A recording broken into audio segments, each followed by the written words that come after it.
Fuck the staff. You know what you signed up for. It's a mint pin. It's a 4-pound mint pin.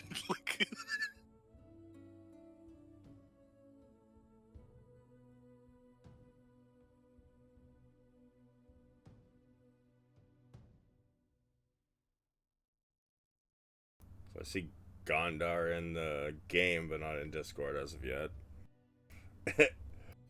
And Padrag's in Discord, but not the game yet.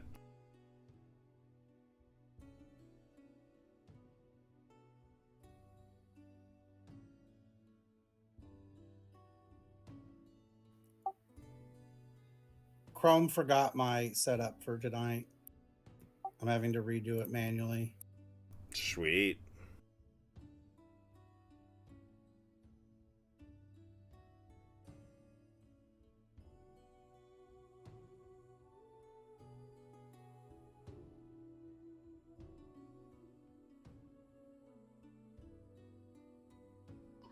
So for my bardic inspiration, say somebody rolls on a check, can I then use it, or do I have to have already cast bardic inspiration on them?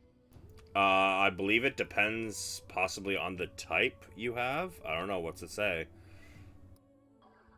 Well, like, it says once within the next 10 minutes, the creature can roll a dice and add it to it. I'm just wondering if they're doing something, and then, like, if I see them roll low, can I just cast Bardic Inspiration, and then they can choose whether they want to add that? If you have just the basic Bardic Inspiration, you don't have any other, like, other types of Bardic Inspiration. If it's just Bardic Inspiration, it takes a bonus action, so you have to do it on your turn.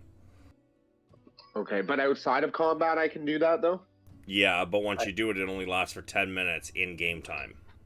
Yeah, well, and that's why I was thinking, like, if they roll something like we're trying to check something or deceive someone, I can quickly, you know, cast that before you tell them whether it passed or not, and then they can use it. Yeah. But as long as it's before they roll. It actually says I can do it after they roll, but before you tell them whether it was successful. Fair. Hi, guys. Hey, what's up? How's it going? Hi. Alright, just need the two people, I believe it's Padrag and Gondar, just to select your character name at the underneath chat there, and then we'll get started.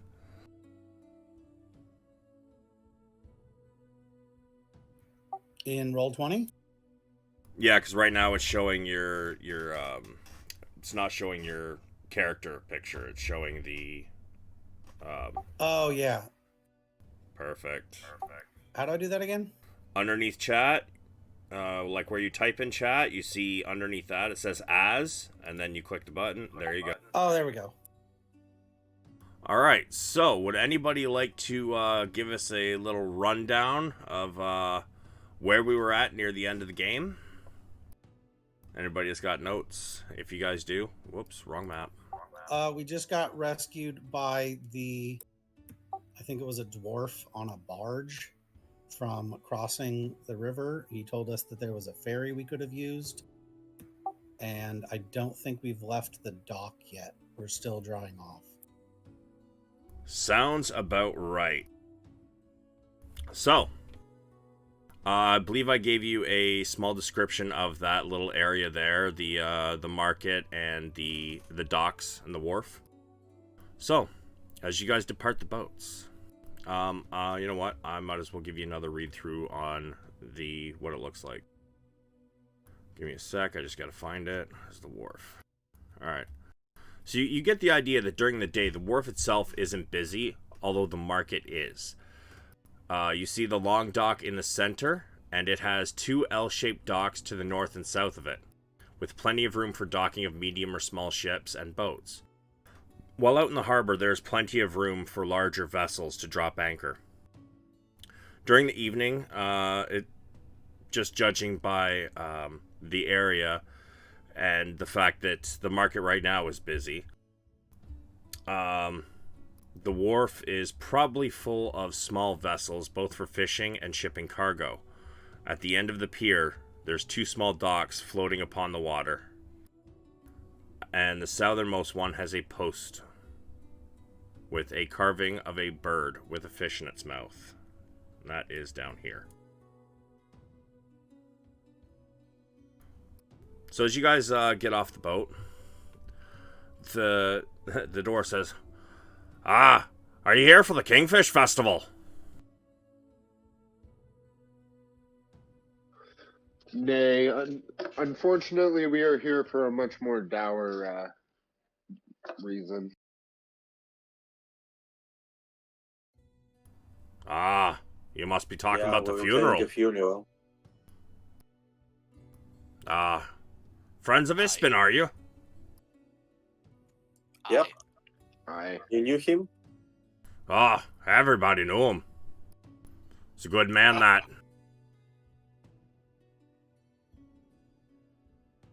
Well, You cut out, Blair. oh, of course I did, because why the fuck not? Yeah. Last I heard was he's a good man, that. Oh, yeah, then I didn't cut out, that was it. Aye. He was a good man. The greatest. Says, well, today everybody's getting ready to set up for the Kingfisher Festival. That starts tomorrow.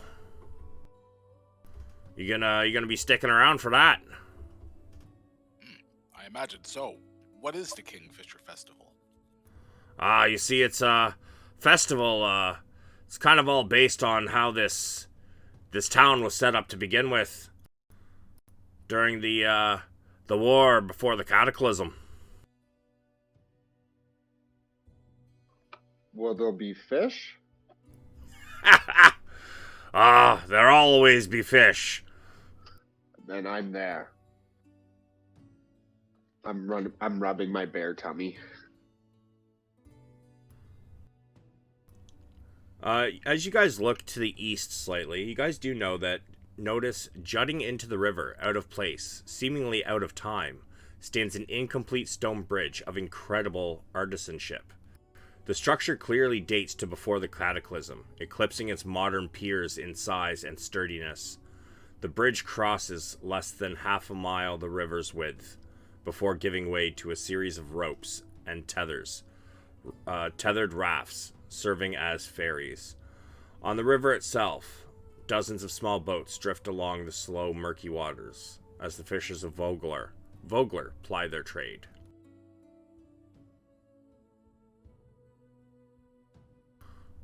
So now that you guys are off the boat, where would you like to head?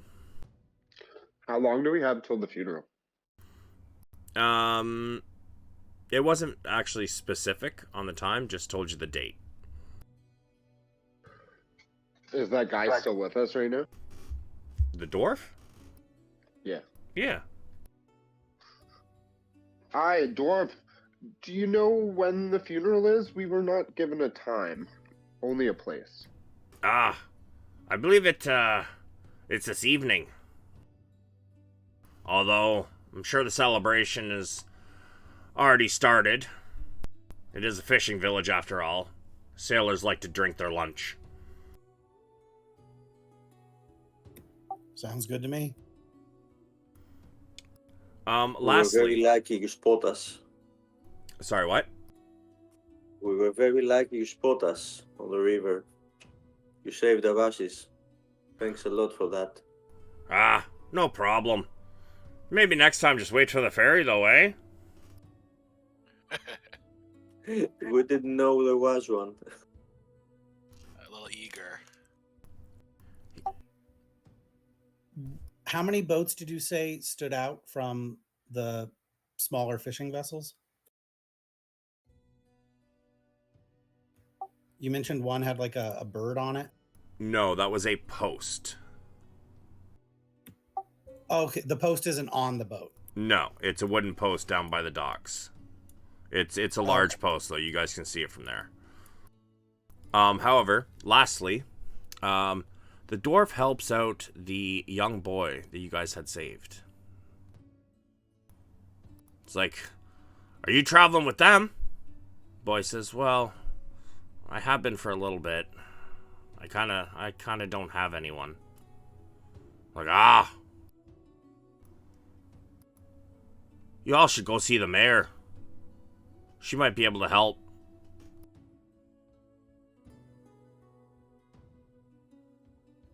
I thought we gave the boy gold and he ran off at the end of last game. I don't think so, but I could be wrong. All right. Shall we make our way to the mayor then and see this child is taken care of so we can get on with the festivities? An excellent idea. First things first. I agree on that. I'm gonna hand the boy 1 gold piece and 2 rations.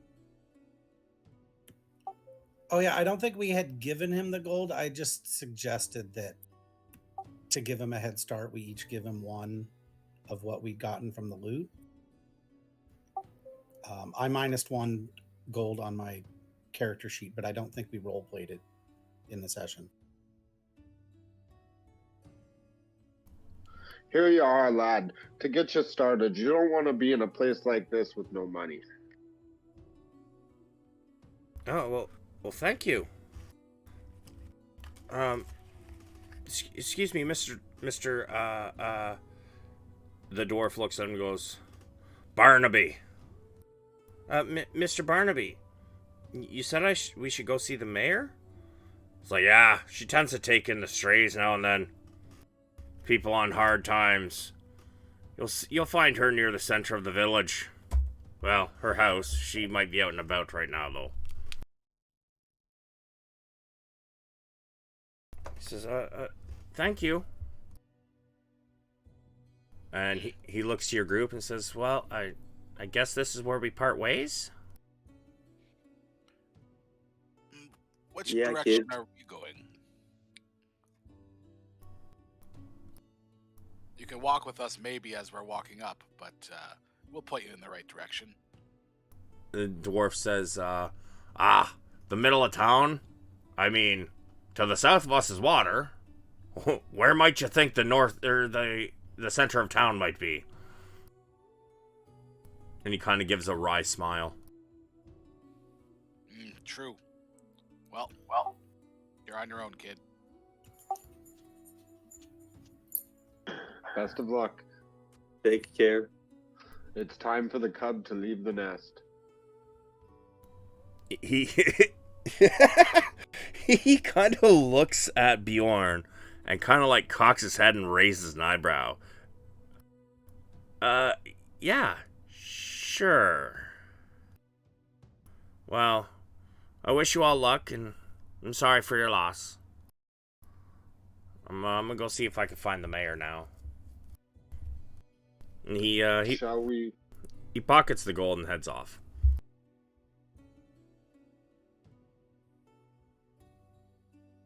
So where to now? I think we need to find the festivities. What can you describe the large building north of the wharf that I'm assuming we can see from here? It looks like it has a private dock of its own. This Or one? Something over the water? Yes. I sure can. Let me find it here.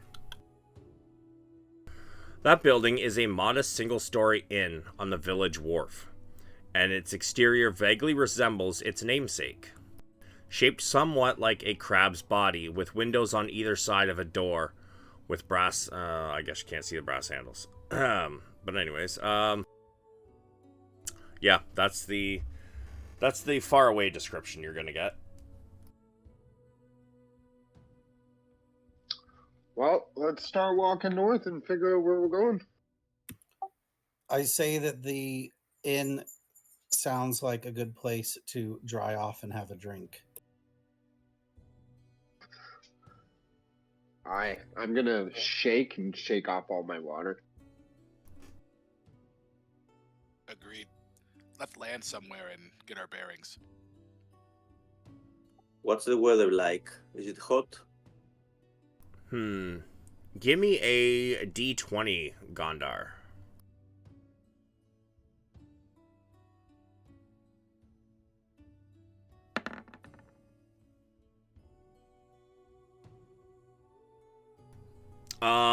It is cool. There's a pretty strong breeze, and it does look like there are rain clouds to the east. heading this way. Guys, I'd say we find shelter. Probably there.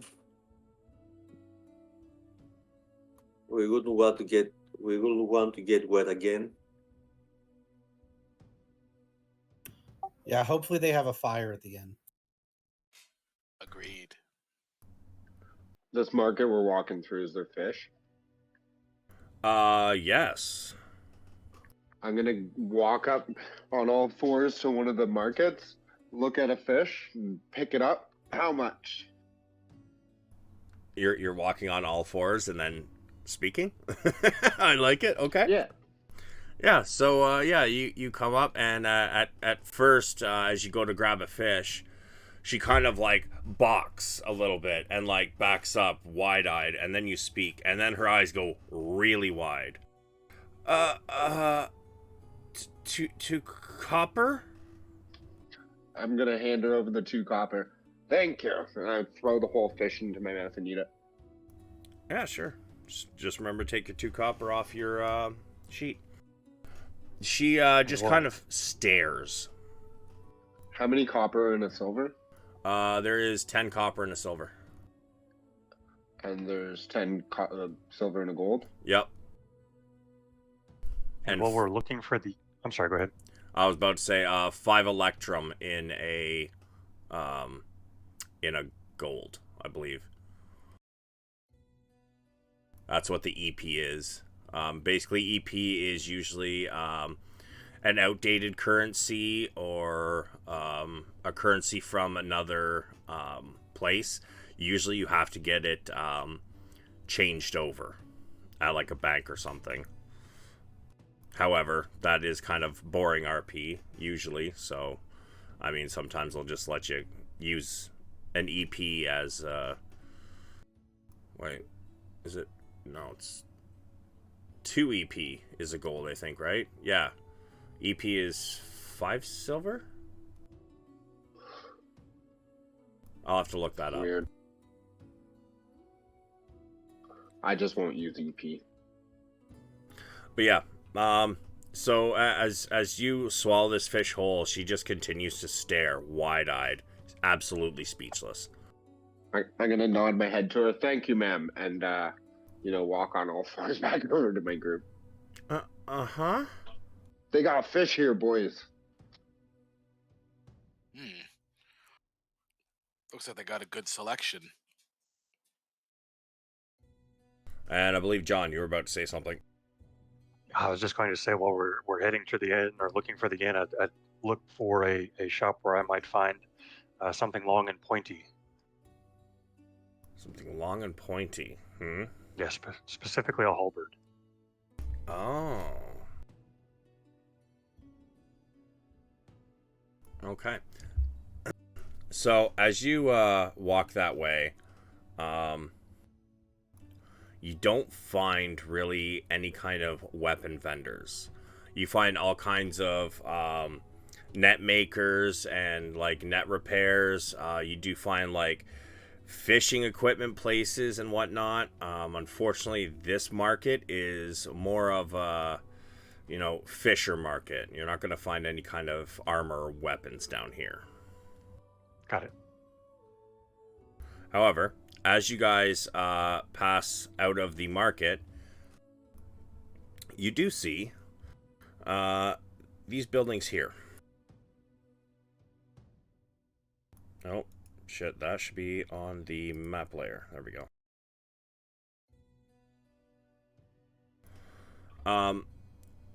Just north of the market are several smaller buildings and one L-shaped building.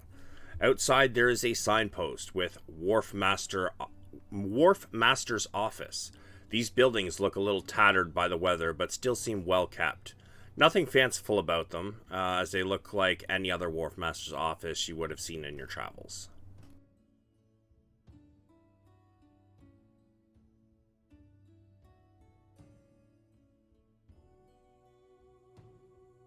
How busy is the city right now?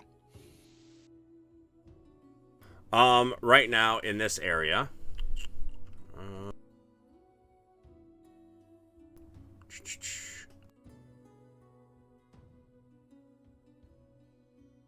Um, although there does seem to be a little bit of movement.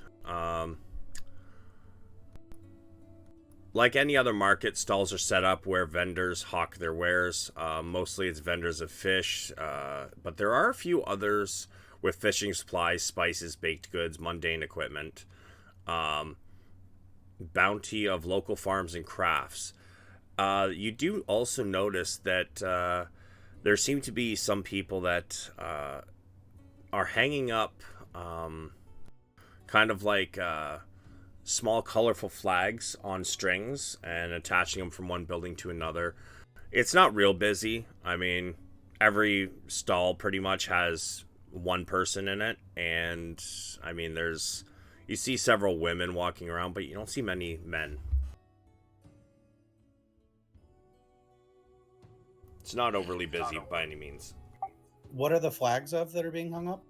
They're just colorful flags. Anything you would kind of see at most festivals, like the red, yellow, green triangle flags just hanging from a string.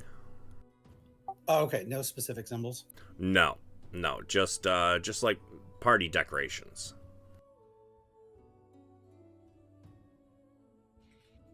Ends this way.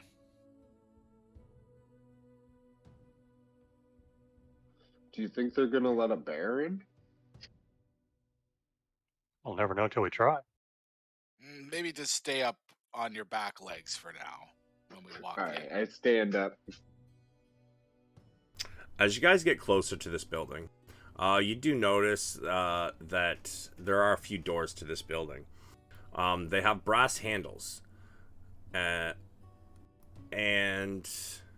sorry, like crab's body with windows on either side of a door. Brass handles about where a crab's mouth would be. The inn seems to be bustling with patrons, from what you can see through the windows.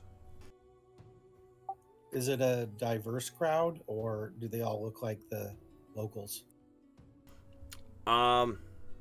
Give me an insight.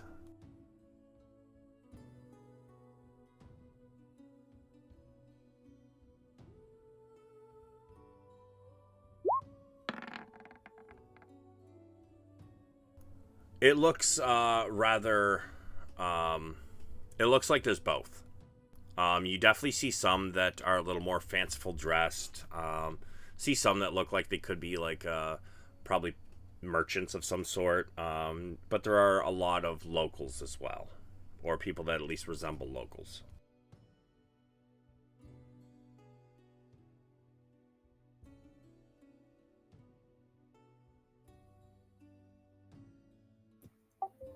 I say we go inside the inn and see if there's any room left for us. Agreed. When you enter, you notice a small circular common room featuring a faded mural of two enormous crabs locked in combat, inlaid with brass details. 4 halls seem to branch off the main room with plenty of doors on either side of the halls. This place is brightly lit, and though not very fancy, it doesn't seem like a dive either. Probably the better of the few inns to be found in a fishing village. Behind the bar, you notice a human woman, black hair, dark brown skin, and black eyes.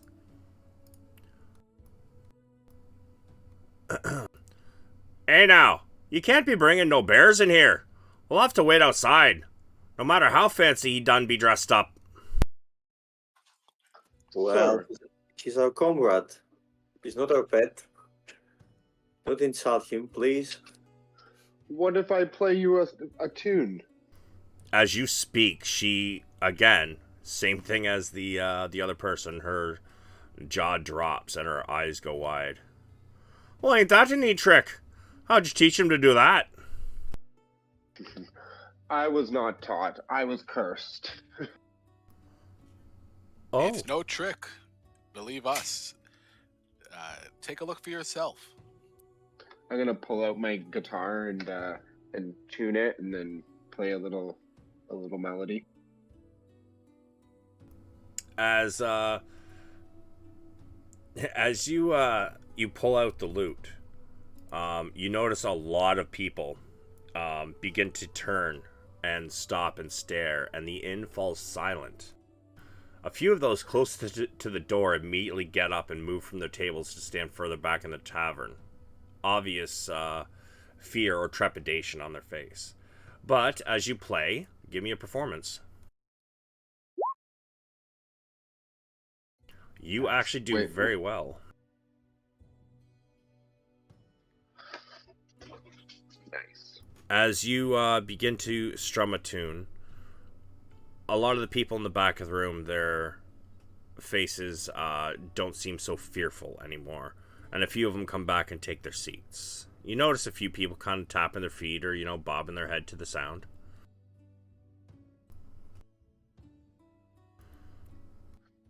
After my song's done, I'm going to look at the innkeep and be like, would that be good enough for me to be able to stay here? Give a little entertainment? I know Bear might scare off some customers, but if they're entertained, they probably won't leave. Well, I guess. My name's Yalame.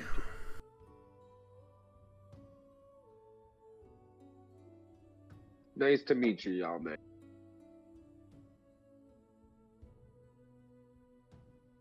And you. And the rest of yous. What might your names be? I'm Gondar. I'm Bjorn. Braun. Bedveer Herring. At your service, ma'am. And I'm Padraig. We're in town for the funeral. Ah, my condolences. 'Twas a good man, he. Well, wait a moment. And she seems to ruffle something underneath the bar, and she pulls up a piece of paper. It's like, She points to the front and center table that's right in front of the stage. She goes, I was told to reserve this one specifically for all yous. First drinks on the house. What you say? Well, good to know, but who told you to keep this table for us? That would be Becklin. Good friend of Ispin. She told me to expect yous.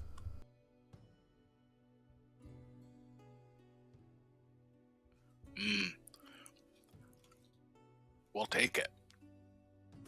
Sure. Do you I know where asked- we can find her?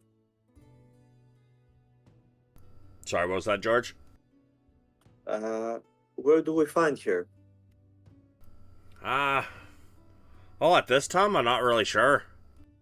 I know she resides up at Thornwall Keep, northwest side of town, right next to the river gate.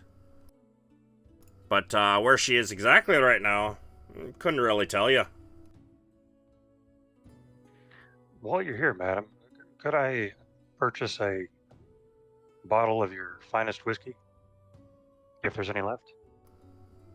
There's always whiskey. We'd have a riot on our hands if we ran out of whiskey. It's a fishing village, for goodness sake. Point taken.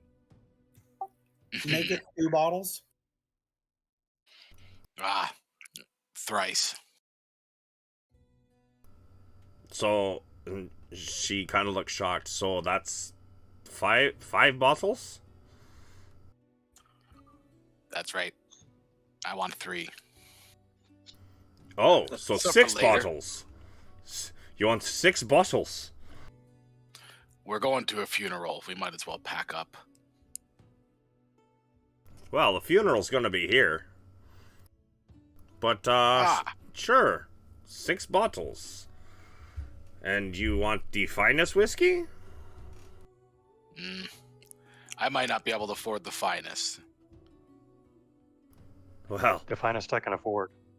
the finest bottles we got. Those are about 5 gold apiece. I'll take one. She grabs one. She slides it over. What's the second finest? That one sits about 3 gold apiece. What about the third finest? 2 gold apiece. I'll take one of the middle ones. The 3 gold. Same. Sure. Do you I have may be a ale? bear, but I still can't drink bottom shelf. Yeah, she slides you you all some. And Gondar, I think you were about to say something. Yeah. Do you have ale? I do. Are you gonna want a cask, or you just want a mug? Just a mug. And she said we got first round on the house, so did she bring us beers? Well, nobody asked for beers. Y'all went for the fucking whiskey. I'll take that beer Beckley paid for us as well. I'm gonna pull 2 chairs together at the table and kind of test them to make sure they're gonna fit my weight before I sit down. Sure. Give me.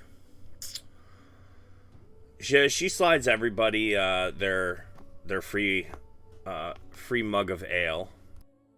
And as you try to push these chairs together and give them a test, what do you weigh?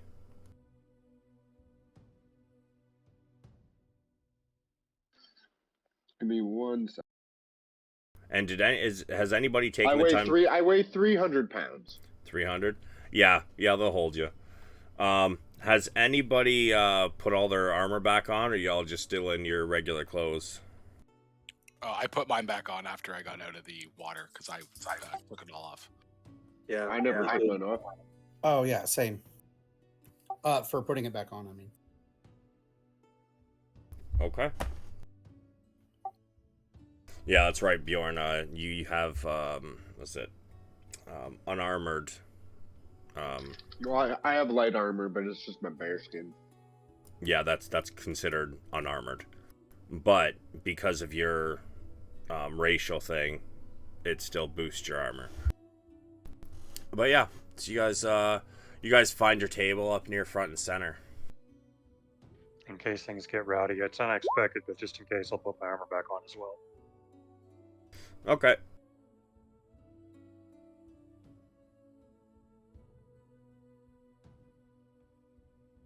So yeah, what you guys want to be doing? I want to ask her if there's room for us to stay the night. Did Becklin not tell you nothing?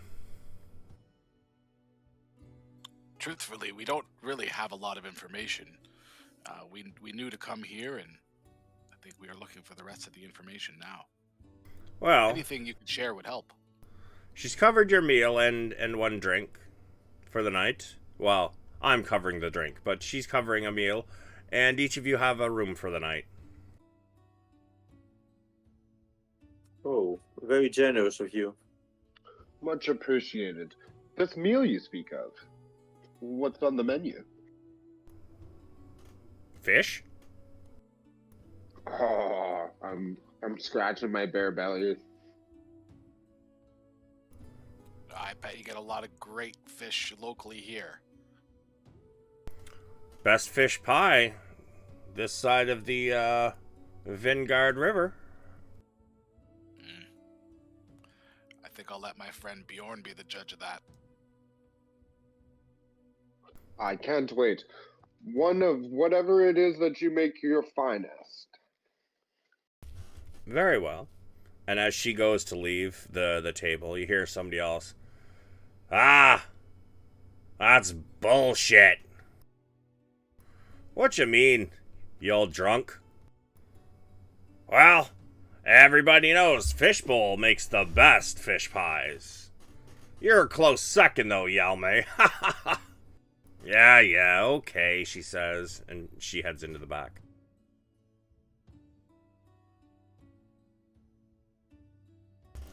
Seems there's competition. As I said, I bet that every place in here has good fish pie. Sorry, having a 12-year-old moment.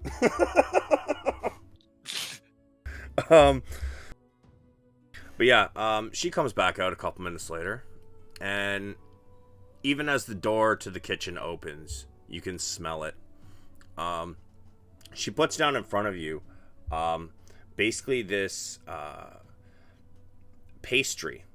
It's not like an entire pie, but like a meat pie kind of size, right? As you guys dig into it, those of you who wanted some, who's all having your free meal now, by the way? I guess I should ask that first. What time is it? Sorry, what time is it? I believe it's somewhere around noonish.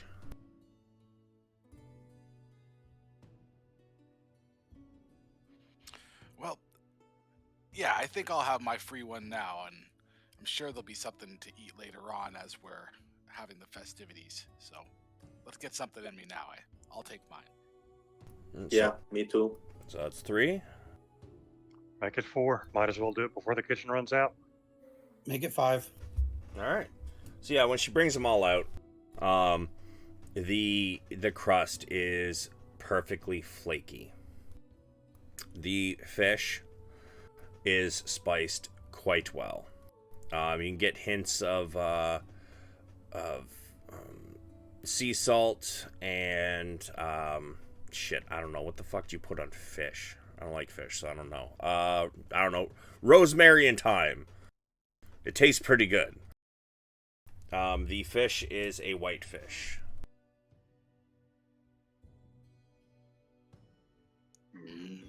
One time I had some sort of fruit that was brought in through the tower that I put on fish. I haven't had it too many times in my life, but this looks delicious. Anyone else have anything like that in their life? I usually just eat them raw out of the river. Oh, that works too. I prefer red meat.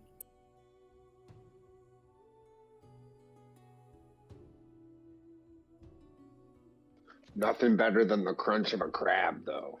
They pop just nice when you bite them.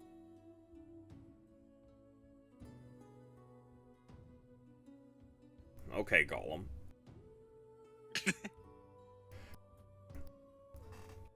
But yeah, you guys sit there for a while, enjoying these delicious fish pies and your cup of ale and whiskey, for those of you who are sipping on your whiskey. I'm not going too quick on the whiskey, but I've definitely had at least a glass and working on a second. Okay, so keep in mind, when you guys are drinking this whiskey, you're going to get about 10 drinks out of a bottle. Okay. Just as a heads up. So keep track of that. Please and thank you. Is the ale good? I mean, it's not great, but it is, for a small fishing village, it's decent. I'd like to look around the room and see if I recognize anyone or if anyone stands out. At this point in time, no, not really. It looks like most people are just, having a couple drinks. You do see a few people, fishermen and otherwise, kind of finish their meal and the one drink they had, and they head back out. But there's nothing major seems to be going on right now. So it looks more like it's the locals having lunch than a lot of other people that are here possibly for the funeral. Yeah, like you do see like what probably looks like a couple merchants, but they're not they don't seem extravagantly dressed. Is other than the innkeep, is it all dudes? The way you mentioned that the people putting, did you say the people putting up the flags were all women? Mostly yes. Okay. In the tavern, there's pretty much the only females in the tavern, or males in the tavern, are just few of them definitely look like they're not fishermen, but there's nobody nobody looks of great interest at the moment.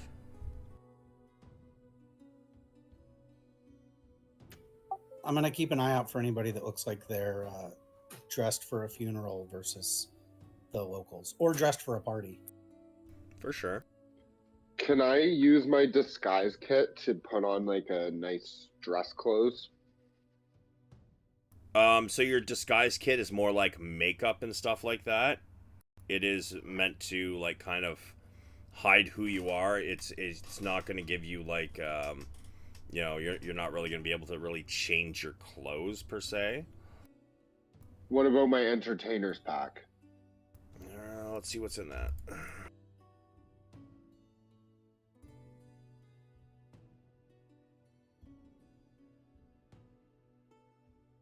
You have a backpack, a bedroll. You have 2 costumes, 5 candles, 5 rations, water skin, and disguise kit.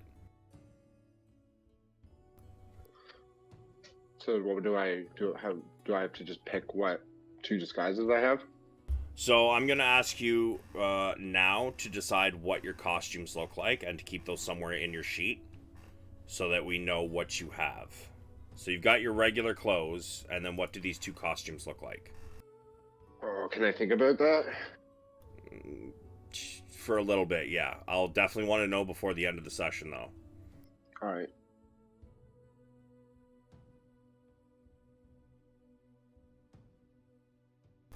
So I will not use my disguises yet. So, what do y'all want to do? I'm just taking it in right now, looking around, finishing up my fish pie and working on a whiskey.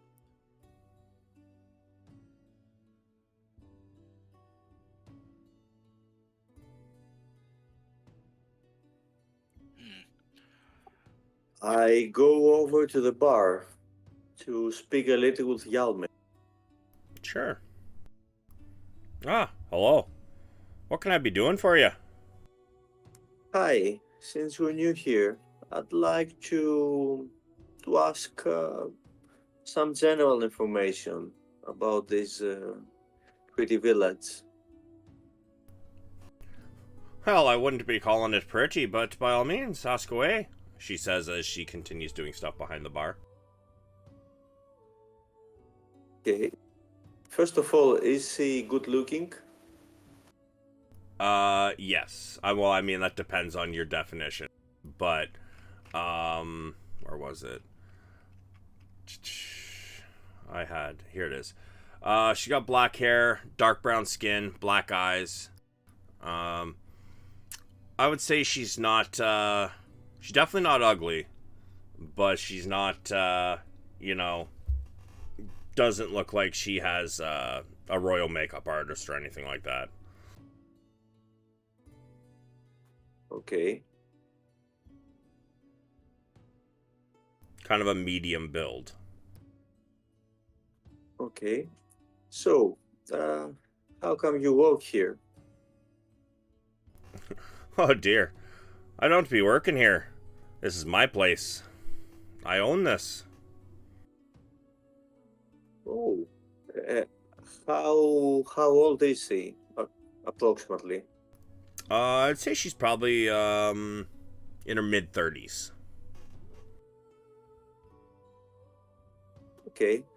What's a very nice, interesting choice concerning the shape of this building. Is it was it your idea or you just found it as it is, like a crab? It's been here for quite some time. I just kind of inherited it from the last owner. Inherited it or bought it? Inherited. He was kind of like a father to me. I grew up here without much in the way of family, and he kind of took me in. I worked here, and eventually he caught the fever, and he just kind of dropped one day. Come to find out, his will, he left it to me. Bad for him, good for you. Well, I think I'd rather still have him around. 'Twas a good man.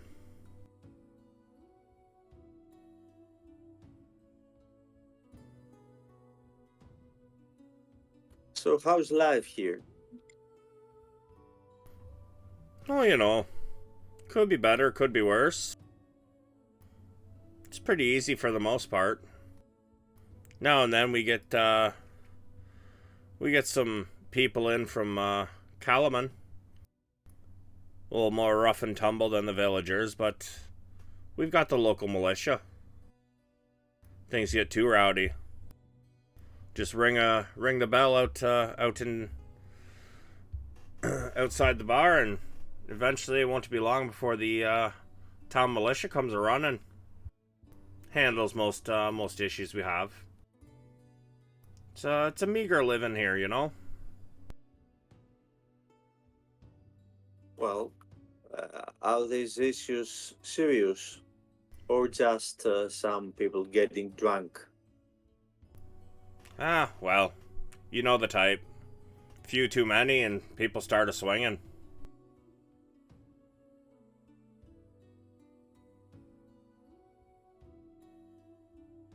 Okay. Thanks for the info. Thanks for the drinks.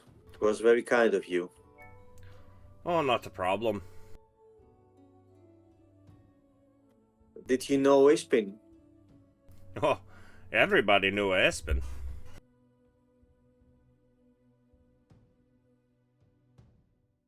He was a great man. That he was. I owe him much.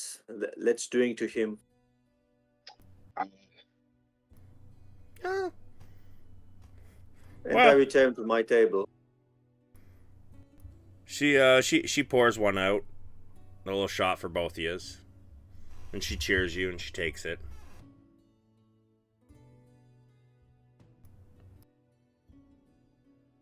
Okay.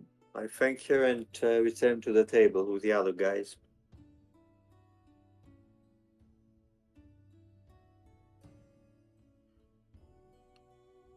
When everyone's sitting around, I look around to my partners and say, I wonder if anyone here has dealt with any of those creatures that we fought. We should ask around and see. I'll say that the mayor would probably be the one who would know about that if something strange had been near town. That's a good call. Let's make sure to bring that up if we're around them.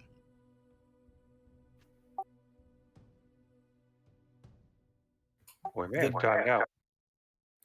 The dwarf said she lived or worked near the middle of town. Lived. It's where her house was.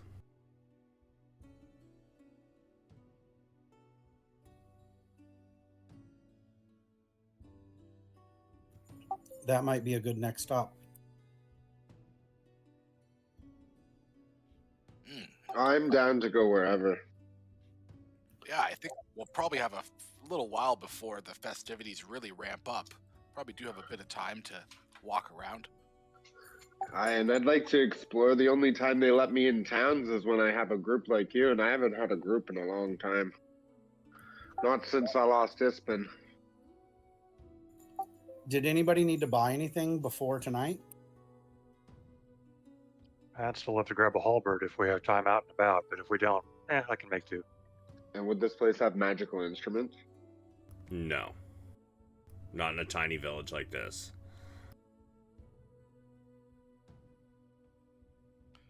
Maybe potions, but I'm not really on the look for it.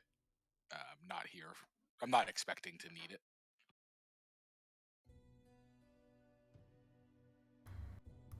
All right, let's go.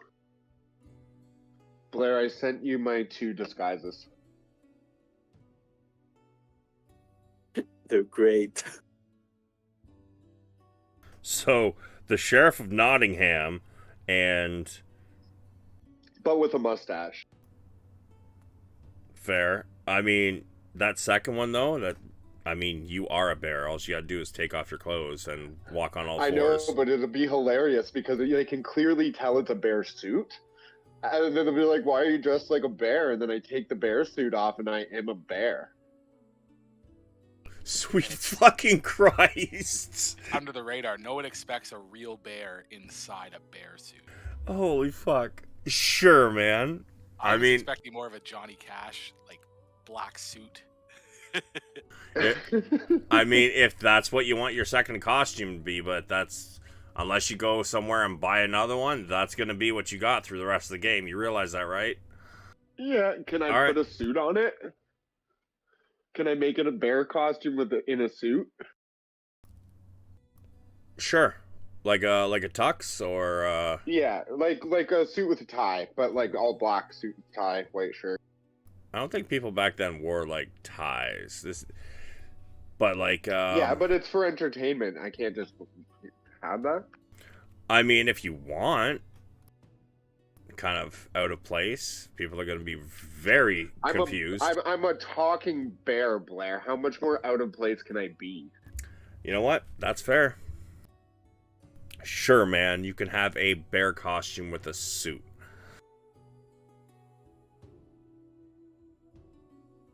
Fuck. All right. So yeah, where are you guys heading? I think towards the center of town. Yeah, I think northeast. Okay. Yeah, you guys. Do we want to go through the middle of town versus along the docks for Bjorn to see more of the town? How much time do we have to the funeral? They said this evening, and it's noonish. For a couple of hours. Try and find a flower shop.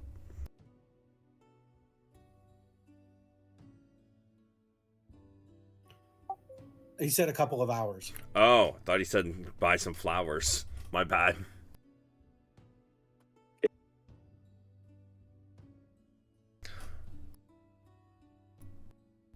All right, so you guys start heading. Let's start walking. Yeah, you guys start heading to towards the center of town. Now, let me see. Do that. Maybe we could run into the mayor and see what they did with that little cub. Yeah. Hopefully we run into Reese again.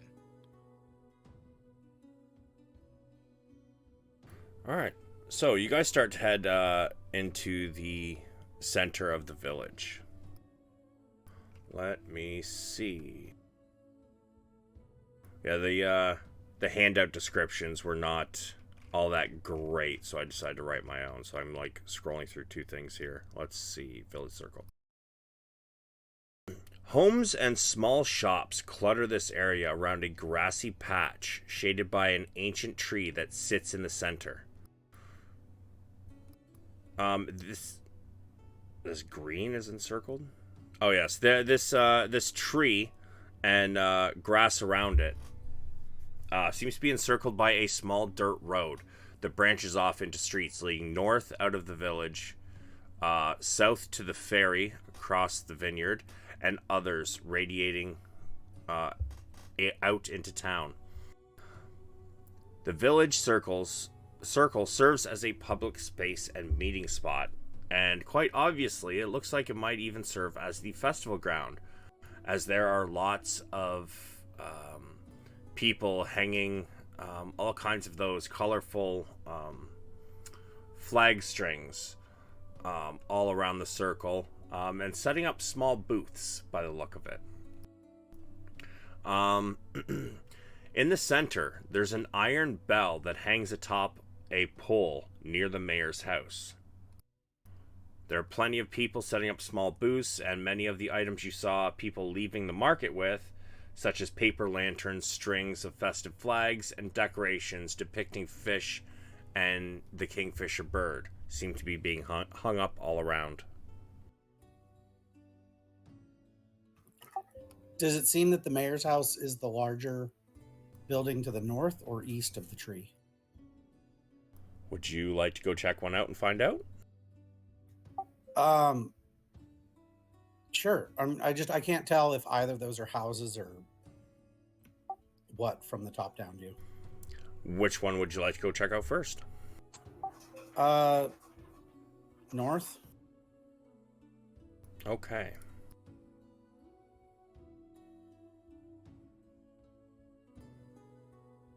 So, Are you updating the tags, or is that because I zoomed in? nope, that's me. Okay, cool. I'm still new to Roll20. Yeah, no, they've got it set on the GM layer, so as you guys want to go check something out, if it's got a name, I can just click it and put it on the map layer instead. Oh, cool. Yeah, I noticed the fog of war thing, like when we were fighting the not draconians, when if there was a tree between you and something. Yeah, that one is based on where you put your token. But this one, like changing the name and or like showing you the name and that's me. So this 2-story house has a white exterior and painted brown trim with a brown door. A painted white picket fence lines the property, and even the grass on the left side of it seems to be well taken care of. As you guys approach, you do notice the young boy speaking to a human woman. She also has dark skin. She has black hair in long cornrow braids. She's known to host village. I mean, I guess you already heard this. She's known to host villagers in spare rooms who are going through tough times. But as you guys approach, you see the boy talking to this woman. Is it Reese? It is Reese. Ah, I knew we'd see you around, kid. As we approach. Oh, hey guys. These are the people I was telling you about. And as she looks at Bjorn, she doesn't seem to have the reaction the others do, so she probably got a heads up about that. Greetings, man. Ah, hello. I am Raven Vogler, mayor of this town. In fact, I actually forgot to show you guys something. 1 second here.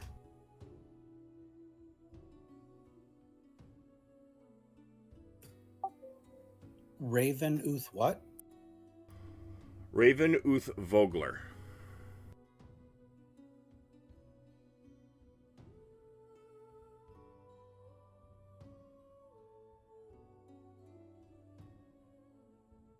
And that is her there. She's dressed in a kind of loose-fitting shirt with a kind of a dark purple vest. She's got kind of yellow pants and knee-high leather boots. Does she always walk around with the fish? No, she's not holding a fish currently. That's just the handout they gave me, man.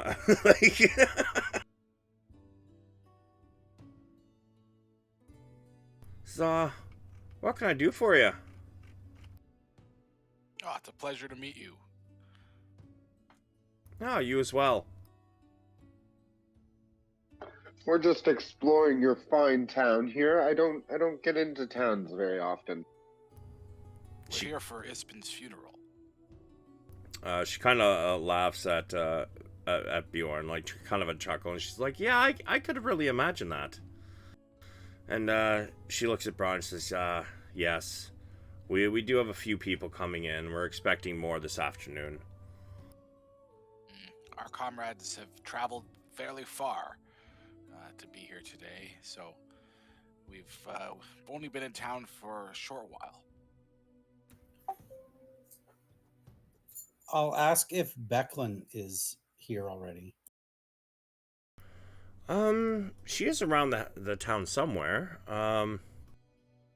She might be up at Thornwall Keep, and she kind of points northwest. And with where you guys are about, it does stand quite a bit above the town. You guys can see a little bit of the building. It's way up here. In fact, they've told you where it is, so I can actually... Boom. Is it that tall, or is it on a hill? It is on a hill, but it is also quite tall. Okay.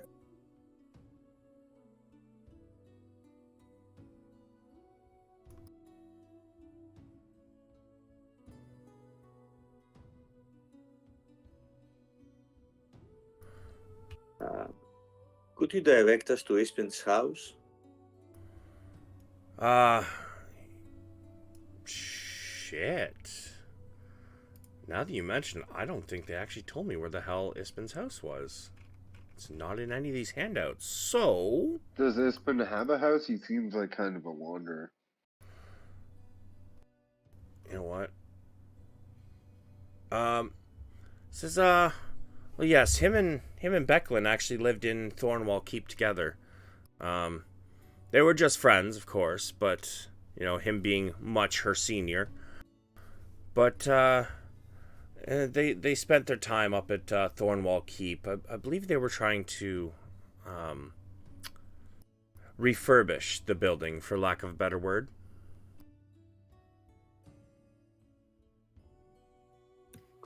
Was Like it a fine just place. old and? I'd ask if it was old and falling apart, or if something happened. Oh, it is quite old. A few hundred years, I believe. Just kind of crumbling under the weather and such. And the couple centuries of neglect. Question for you, ma'am. Changing the topic temporarily. We encountered some strange creatures on the way into town that had killed some Solamnic knights. Have you heard of any activity of any dragon or lizard-like creatures? No, I'm afraid I haven't. They were They the were size everywhere. of a man, but with scaly skin They were and quite nasty. violent. I have heard no such tales of things as of late. See, we don't really get much in the way of news up here. I mean, most of the sailors that come in or live here, and those who don't are usually just merchants that kind of travel up and down the Vingard River, to Has peddle their anyone wares. Has anyone come here trying to recruit? No, not to my knowledge. I would let her know that this happened just, I think, southwest of here, across the river near some farms. Yeah, it was about a day and a half, 2 That's days how we travel, met the though. boy. Yeah, that was a couple days travel, I believe. But this is still a close enough town to there, right? Yeah, but no, nobody in the town, I'll tell you now, has heard of any of this. Okay. Well, be wary. Hopefully that was all of them, but they were very nasty creatures. Definitely keep an eye out or an ear out for them.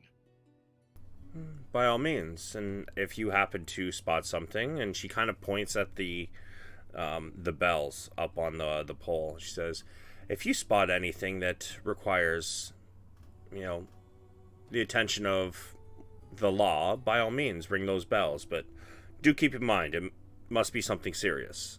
We take those bells very seriously. Is there a captain of the guard we might speak with?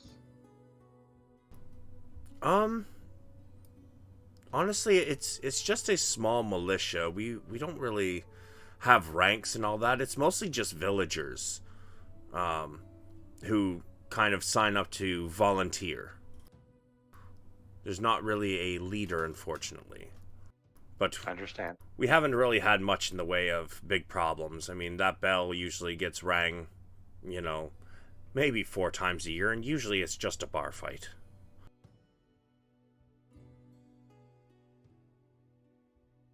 We have a rather quiet existence here. Well, that is good to hear at least. How frequent are the bells in the town? Like, how many have we passed in walking from the dock to the inn to here?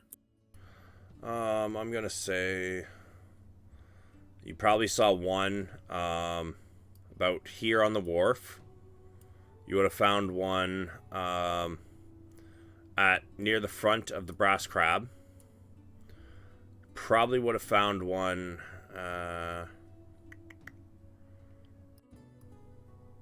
you guys came through this pathway, right? Over here? Yep. And then you would have found one like near the center of the trees, or near the center of the village circle.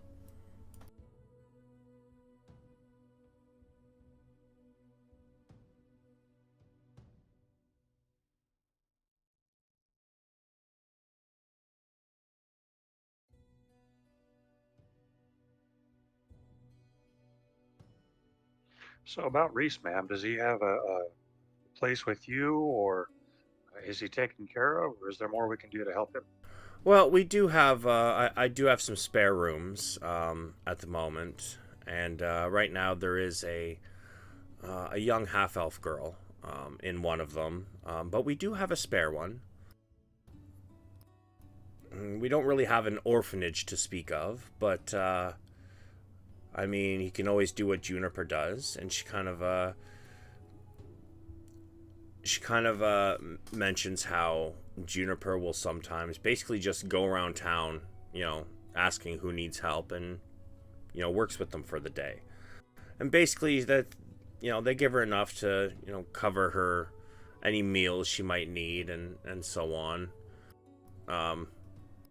Now and then we do have some anonymous donations that come in. We use that to clothe the growing children, or to help out villagers who have fallen on tough times, whether it be sick or unable to go out in the fishing boats and therefore cannot currently work.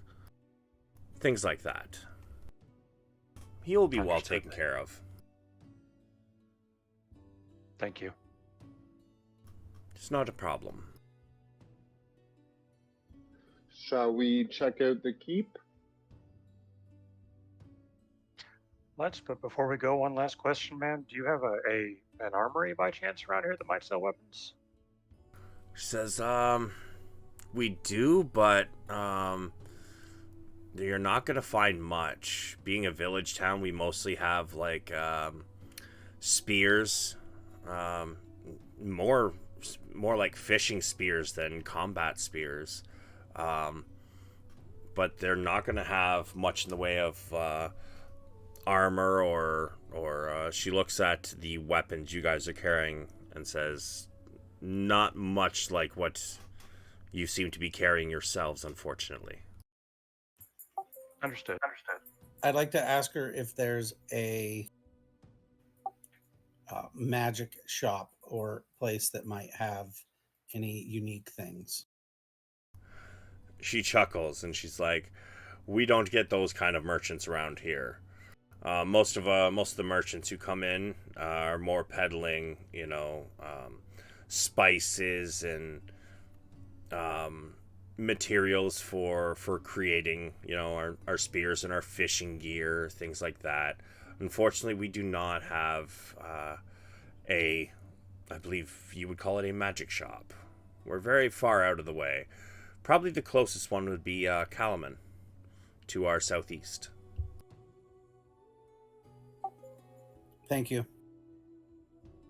Which is no problem. What's this house to our right? This one?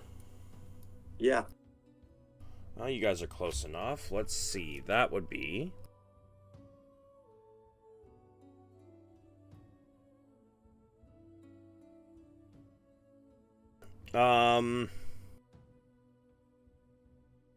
It seems to be a tap house, by the looks of it.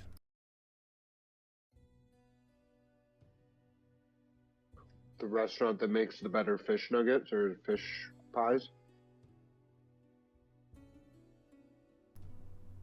Maybe. Who knows?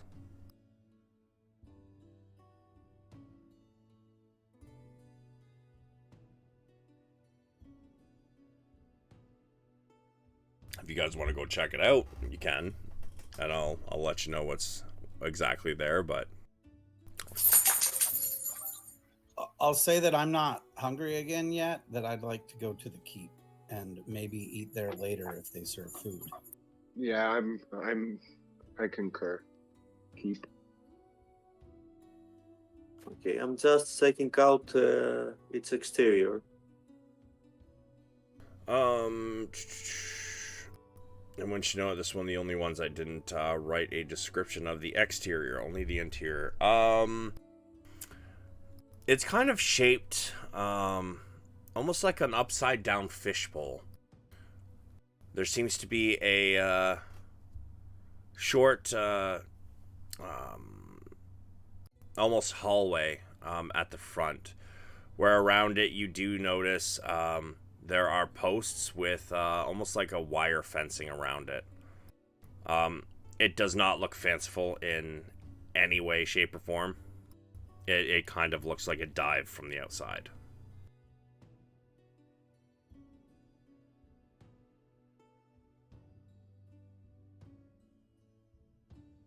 Okay.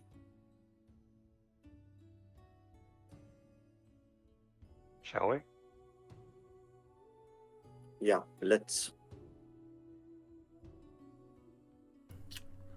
Alright, so as you guys head that way, you guys do notice that you get to this corner, there's another one of those bells.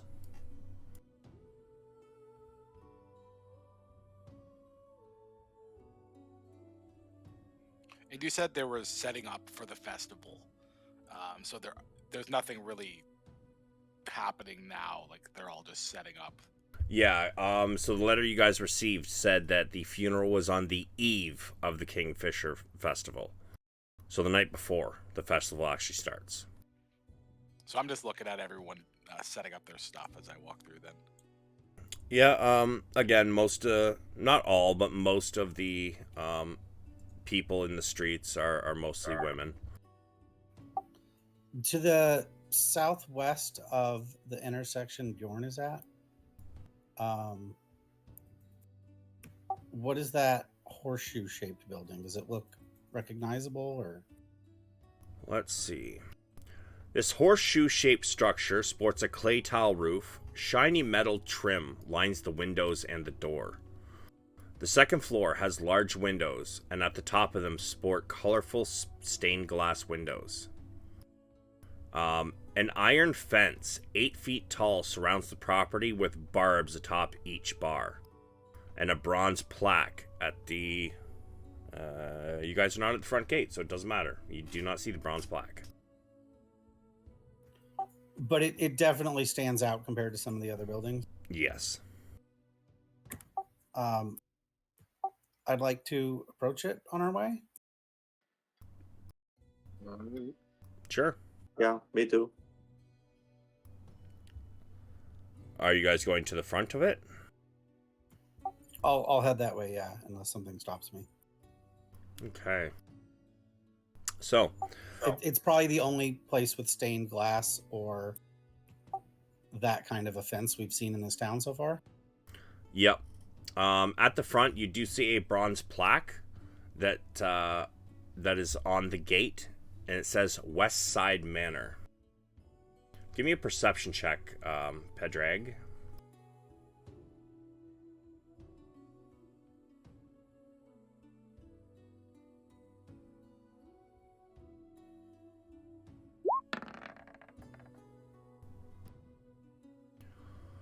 As you read this plaque, and then you look up, in one of the upper windows, you see a figure standing in the window, kind of like looking down at you, but not like lowered his head to look down at you, like has his head straight up, but kind of almost looking down his nose towards you.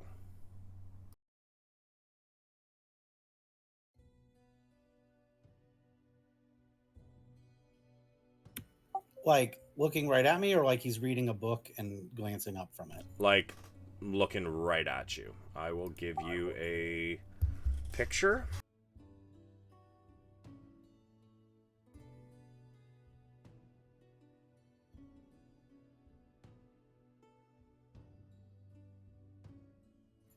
What was the manor called again? West Side House. The man is dressed in a very fanciful outfit. You can only see him from about the waist up. But you do notice, even from your range, he does have a sword in a scabbard. He's wearing what seems to be maybe a velvet or a silk purple shirt with gold embroiderment on it. You see his frilly cuffs and shoulder pads as well. And around his neck, he seems to be wearing a very thick gold and ruby chain. He's bald and he's mostly bald. Top of his head is no hair. However, the rest of his hair seems well kept. As for what's the word I'm looking for? As in it has been washed and brushed and such things like that, although it does seem a little wild at the same time.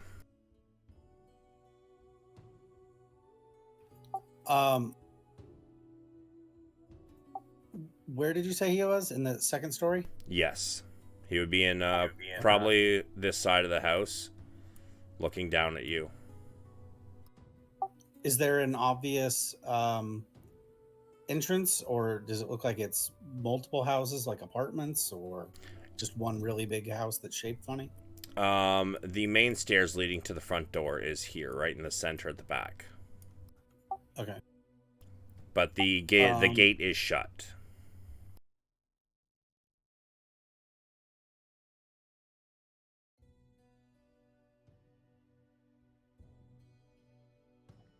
Is that guy far close enough to talk to? I mean, you could probably try yelling if you'd like to, but he's probably still a good 60 feet away. I'm going to cup my hands around my snout and be like, "Greetings, sir! What is this place?" Like you don't know? This is my home, you miscreant! I would thank you to leave. You have a beautiful home, sir. I know. I don't need a peasant to tell me that. I'm gonna roar at him. Careful now. I do have my own bell on my own property. I'm gonna just turn and walk away. I come around the corner. And I'm like, what's all this racket about? This man is very ignorant. We should go.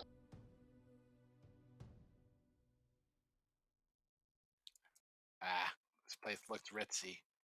Smells of it. Let's go.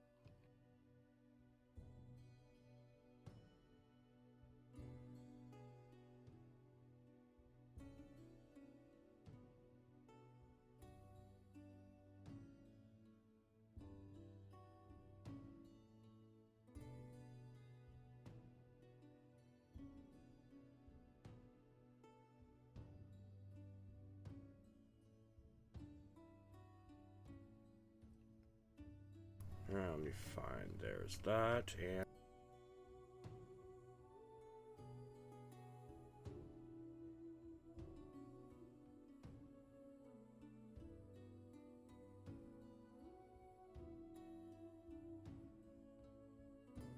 so as you guys start approaching the area of this Thornwall Keep,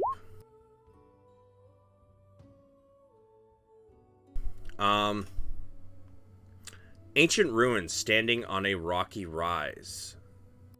Though crumbling, it is obvious someone is trying to keep it standing with braces and beams and collection of rusty construction tools found around the area.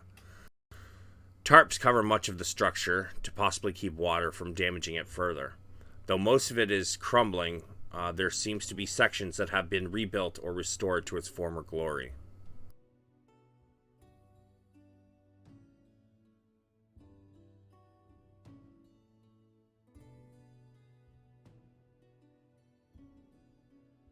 You may continue.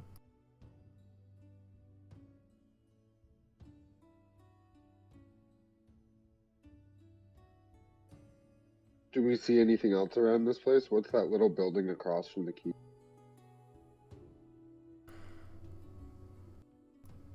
It seems to be homes.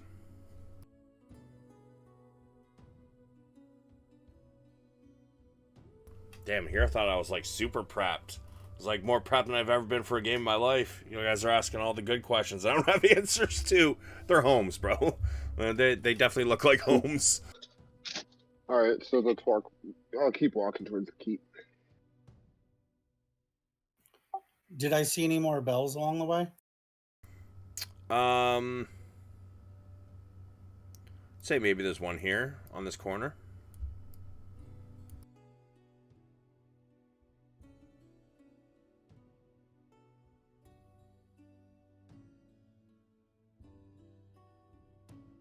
Guys, the mayor told us that there are very few incidents requiring the use of the bell, but there are so many bells. Doesn't it strike out to you too? I imagine the keep is here because there's been some kind of trouble at some point, even if it was hundreds of years ago. You don't build a keep this big to defend a village this small when there's never trouble. True. I agree.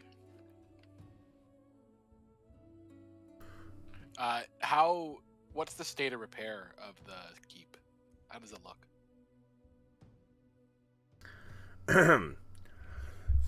Though crumbling, it is obvious someone is trying to keep it standing with braced beams and collection of rusty construction tools found around the area. Tarps cover much of the structure to possibly keep water from damaging it further. Though most of it is crumbling, there seem to be sections that have been rebuilt and restored to its former glory. Can I walk up and knock on the door? If you can find a door, give me an investigation.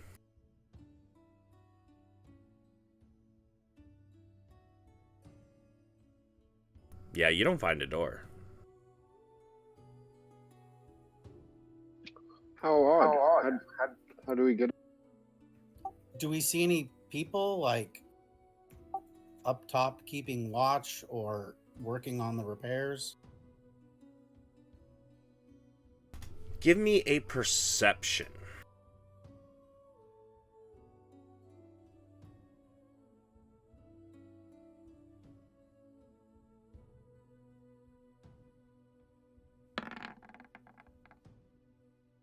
I'll say with that you can hear it. You do hear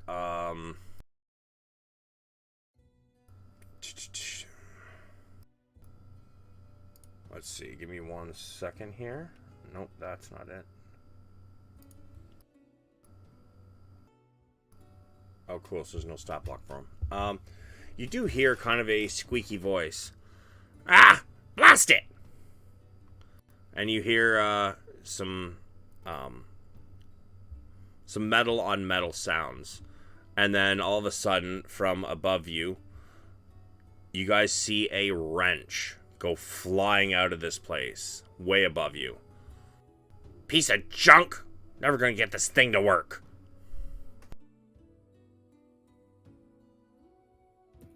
Can I tell where the wrench came from? Is it the same as where the sound came from?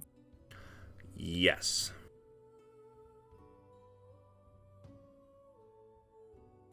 Like, did it fly off the roof or through a window or? I would say you're not 100% sure exactly where it came from. You can tell the voice and the voice and the wrench probably came from the same spot. It's definitely above you somewhere in this building. I'll walk around the side, but giving I can't tell distance here. Like probably staying at least 50 feet away and watching out for other flying objects. For sure. Why don't you give me an investigation?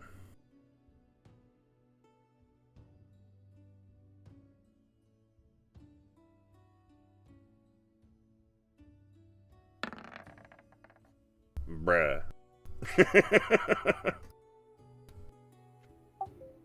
Yeah. Somebody else give me an investigation. At advantage, actually.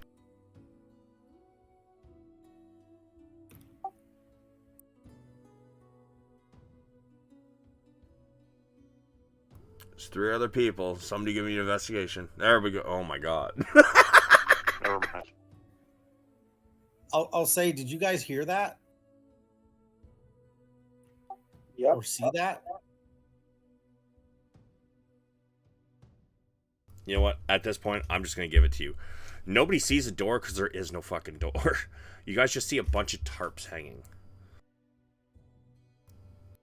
However, as you guys Like kind covering the entire building, or just covering where doors would logically be? pretty much covering most of the front of the building. Like what you would see is probably the front, as since you came from over here, and then there's this here, right? And Yeah. since you guys were coming up, you would have seen. Actually, I will also reveal that name as well. You guys would have seen the gate.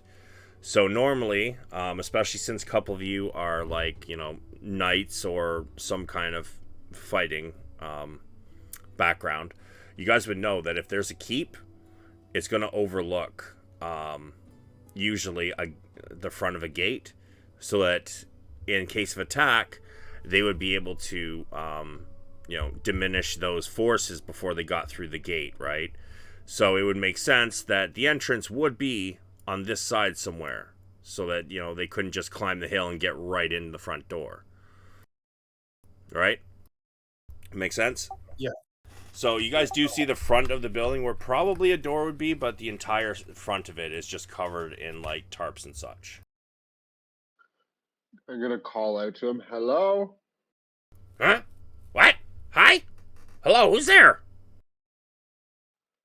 Hello, we were told to come find you. We received your invitations. Invitations? You see somebody poke his head out over top of the roof here.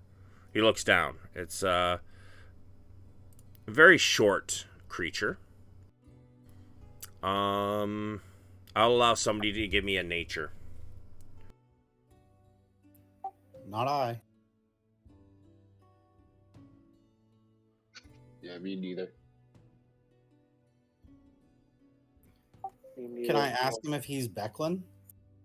Hold on, let's do the nature first.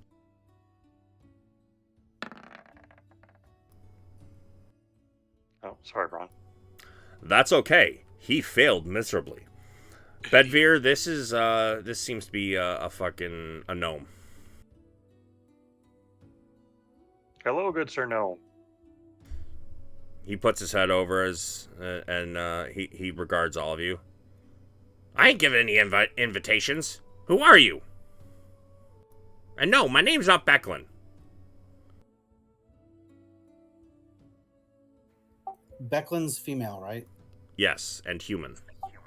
Okay, I'll ask if Becklin is there.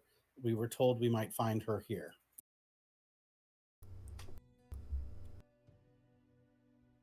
Let me just do a quick check here.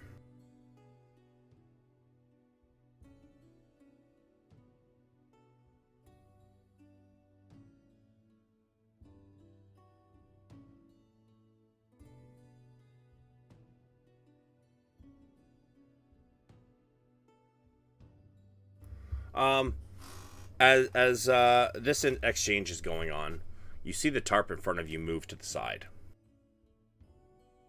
I am Becklin. And who might you be? Before you is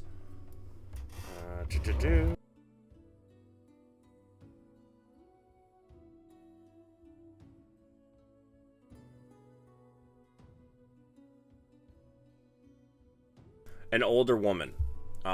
Dressed in, although at the moment, the picture you have is plate mail. She's not currently in plate mail.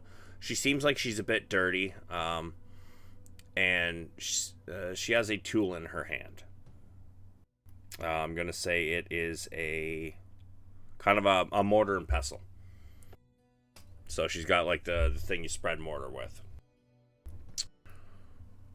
Which I don't think that's a mortar and pestle.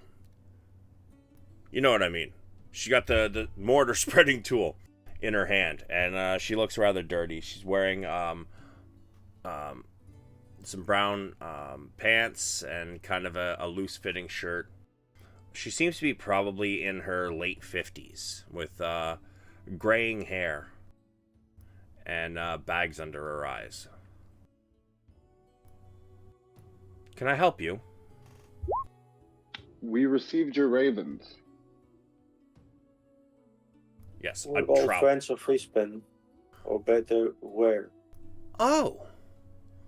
You must be... You know what? I need to open another thing real quick, because I didn't expect for you guys to meet her until later, so I put her in a different section. Give me one moment.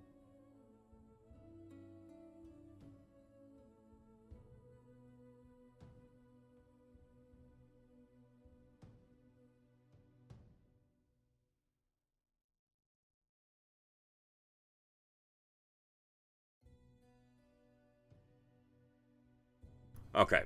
Yes. So she has gray hair with streaks of blonde in it. Older human female, mid-50s. Lines on her face tell stories of a hard life she's lived, being a knight of Slomnia, which she did mention in her letters. Being a knight of Slomnia was hard work and took its toll on her pristine feminine features. But yes, sorry, you were asking a question, I believe.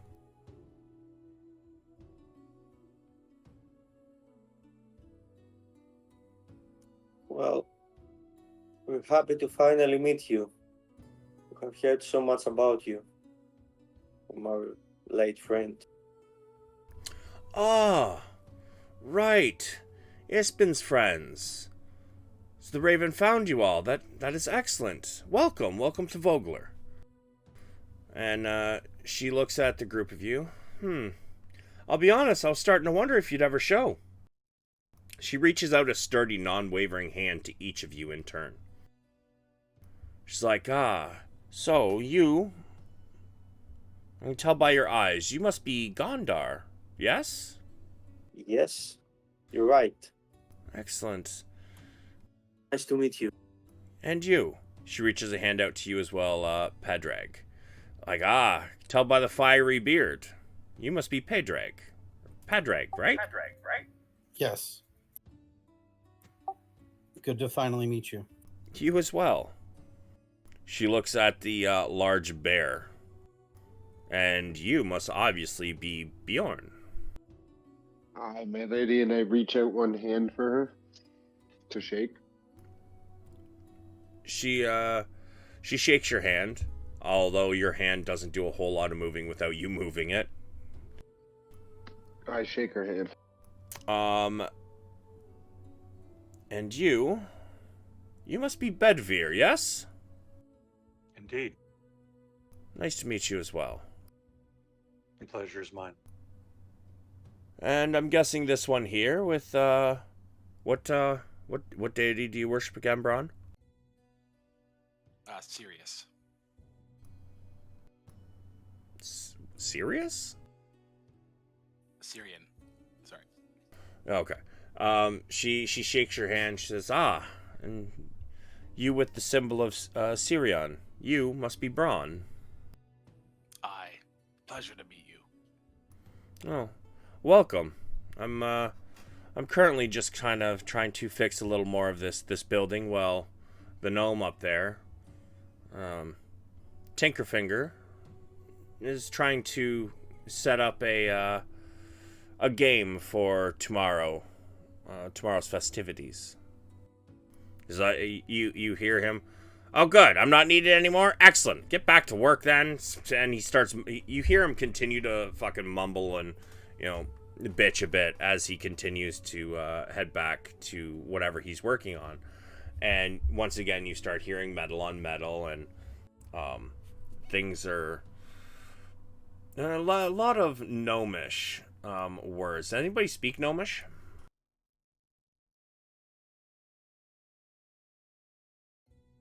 Oh, let me check. No.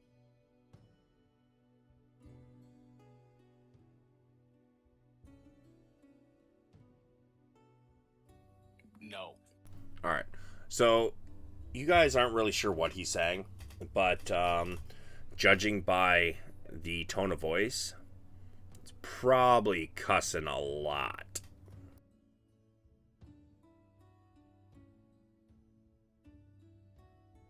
Says, please, come in. There's not a lot of space to sit and, get comfortable, but please, come in.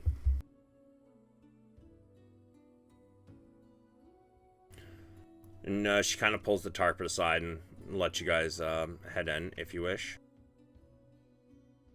Yep, I'm gonna walk in. Yep. Okay.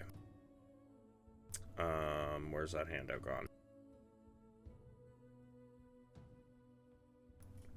Says, well, I'm glad you made it. I believe the festivities of this evening are probably starting around 6 or 7 o'clock, somewhere in there. Have you found your way around town yet? Yeah, Yes, pretty it's a much. lovely village. How come there are so many bells? Well, you see, the way this town was founded was during the just before the cataclysm, during the last war before the cataclysm. This place, it was, yeah, there was a battle not far to the north of here, long ago. In fact, there's kind of a reenactment of it going on tomorrow, but the bells were mostly for any warning of, unknowns, I guess you could call them, wandering into town or starting issues. We keep the bells up around this town, fix them if they get broken and so on, but they're rarely used these days. Who was the battle between? Was it Istar? The forces of Istar were trying to invade, and the people of the village actually was able to fend off the attack.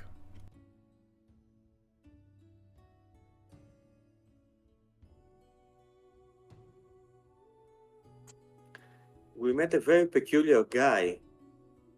The owner of West Side Manor, I think. Oh, him. It seems he has a lot of issues. He's what we like to call an asshole. He tried to ring the bells on us. Yes, he does tend to try to ring his own bell, but you know what they say about the boy who cried wolf. As soon as somebody shows up at his gate, he threatens that, and if they don't leave, he does ring the bell. But the people usually, although they do still arrive because it is, what they volunteered to do, they usually leave there without any trouble.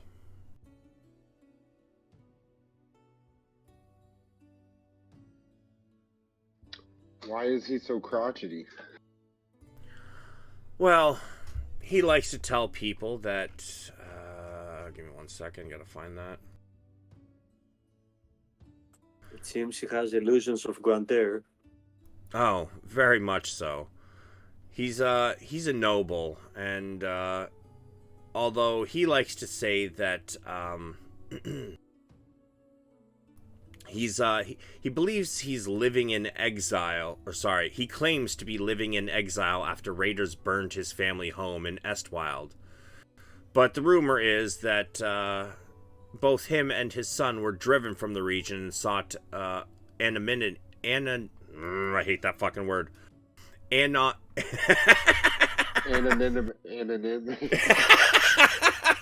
Anonymity. Yeah, let's just go with that one, all right? You know what I'm trying to say. In Vogler. They've been in town for over a year, throwing their wealth around and treating people of Vogler as backward yokels. He is honestly a horrible human being. But unfortunately, he has also brought a lot of money into the town, so there's not a lot that we can do about it.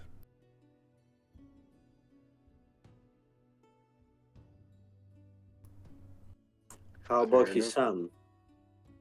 Ah, the younger Baccharis. He is no better. In fact, he may be worse, because at the very least, he still has his youth about him. What is planned for tonight's festivities?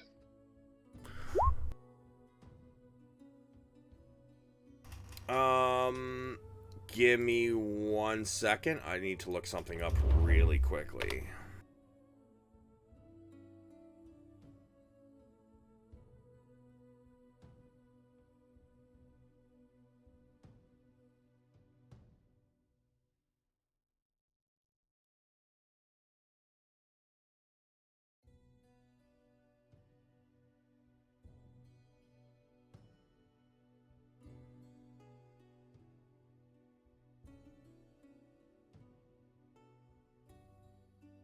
So, Pedrag.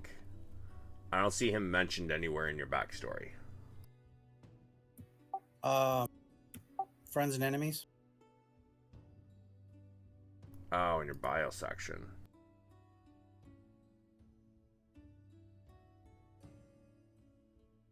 Yeah, I would say you recognize him. However, I believe Bjorn, you just asked me a question, right? Oh, festivities. Well, there's several games that'll be. Oh, sorry. Was it tonight you were asking about, or tomorrow the Kingfisher Festival? Tonight's for the funeral. Well, probably around 7 o'clock. You know, once the brass crab has finished its dinner rush, it's kind of been booked for. The brass crab has been booked for kind of a get together. Most of the village is going to be there, I'm sure. Plenty of drinking, probably some food. Well, we all know how Ispin loved his tall tales, his exaggerated stories. So I was thinking, there's a high chance that we'll be, having people go to the front and give their retelling of how Ispin told them, certain tales and stories of his adventures, before we send out send him out to sea.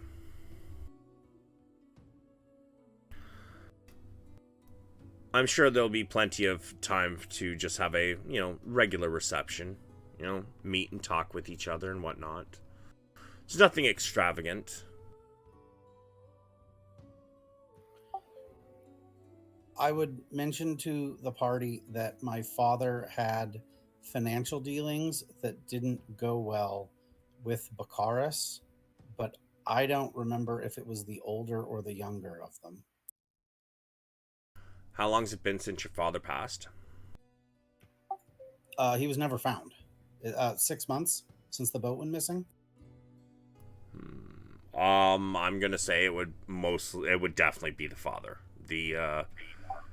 The younger one is still quite young.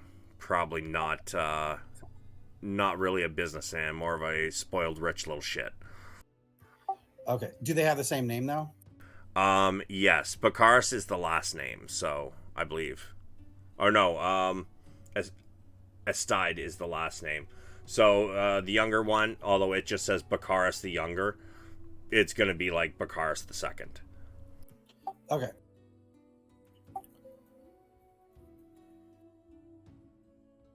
Also, you would have found another bell outside of the entrance of Thornwall Keep, by the way. I noticed you marking them on the map. It's a good idea, by the way. Our adventure here wasn't without interruption. We did encounter some trouble, and I share with them our encounter with the what we don't know are draconians. Oh. The Scalies. Yeah. At this point, I'll take the opportunity to pull the head out of my bag of holding that I'd retained from our adventure. Okay, let me open up her stat block. Where are you, Beckley? Who has the head? Me. Bedver. She, as you take this head out of your bag of holding, she's kind of, oh, I see. This is strange. I've never seen a creature such as this. And were they intelligent? Did you hear them speak? They spoke. And they fought like men. My. She's going to do a nature's wisdom, I believe, right?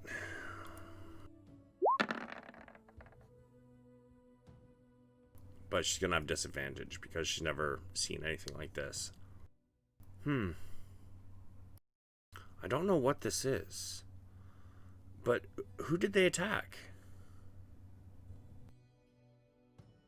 Some Knights of Solamnia.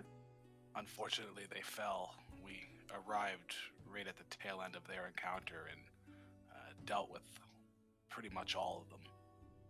Oh my. I see. Only a little boy survived. We brought him along. Sorry, there was a survivor. Besides you all?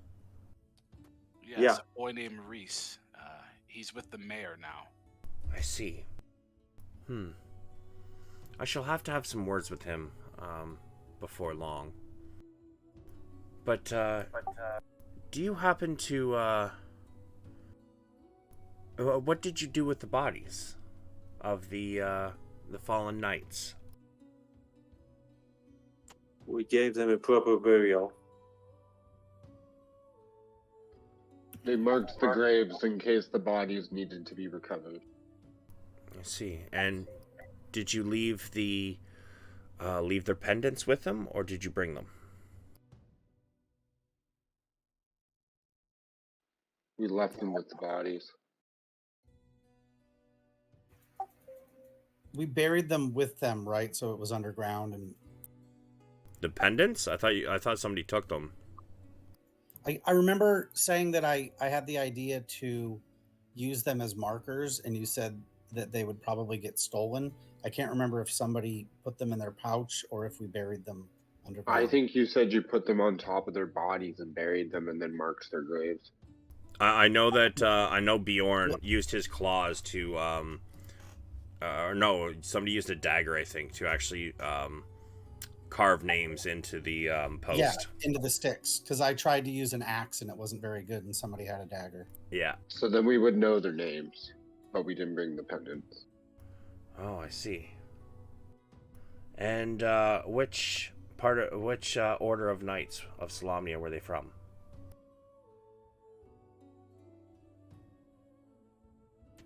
The Order of the Rose, they bore metallic symbols of Paladine. They were able to take down Knights of the Rose? Those are some of the more formidable knights of the orders. And it didn't seem like they were able to put up much of a fight either. They were outnumbered. I'll give them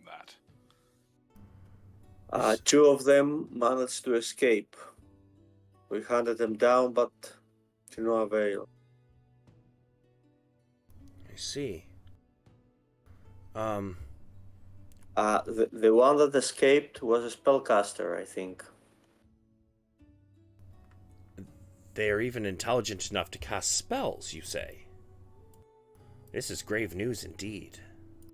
Perhaps it was a shaman or something like that.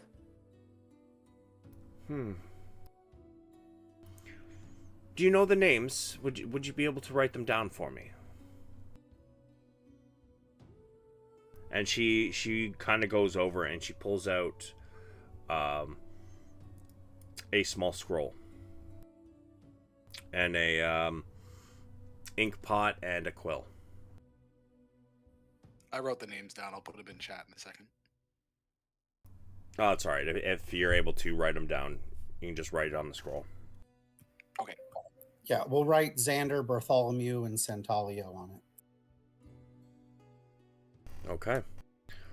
So she takes the tiny scroll and she kind of blows on it, drying the ink. And she says, "I need to go send a message. I'll be back in a moment." And she starts to head up the stairs with this scroll, slowly rolling it as she goes up the stairs. Give me 1 second. You guys are on the bottom floor. Let's see, where's these other things? Is it in like a dismissive way, or like she wants us to follow? I mean, she really didn't say. She just said she'd be back in a moment. Oh, okay. So as she heads up the stairs, you guys notice that there's another room, to the one side. The door is wide open. It looks like you can see what seem to be maybe bookshelves in that particular room.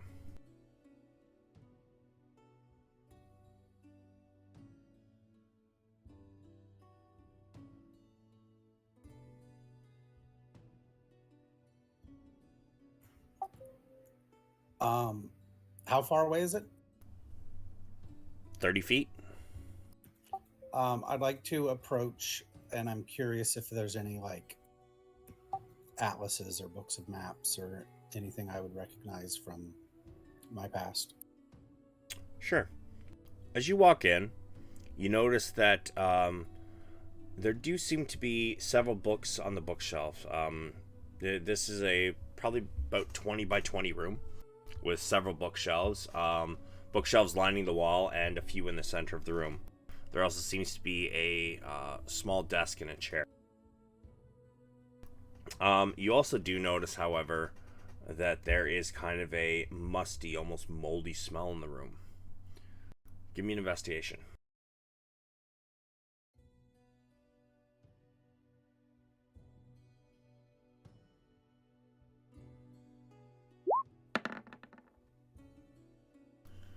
So as you look through the library, you unfortunately do not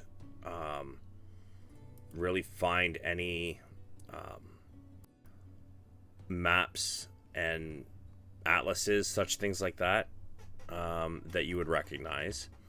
However, as you're looking, you do notice that there is a pile of books and other things, maybe a few maps and so on, off to the one side of the room next to a completely empty bookshelf.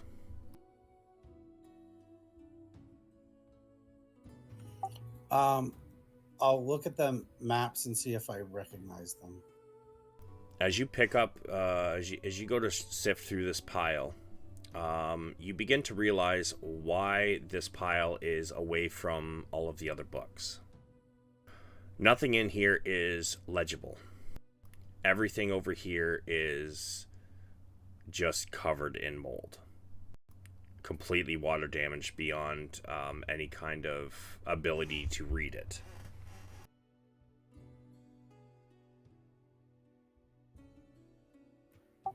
I can't even tell like where the maps are of based on shapes. It's that damaged. Yeah, like a lot of this shit is like 200 years old, and they've only recently, in the last like 10 years, started to try to fix this place up.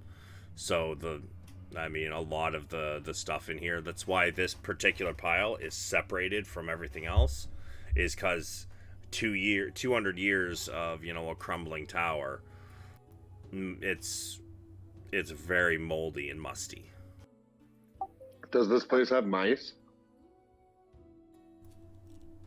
Give me a investigation.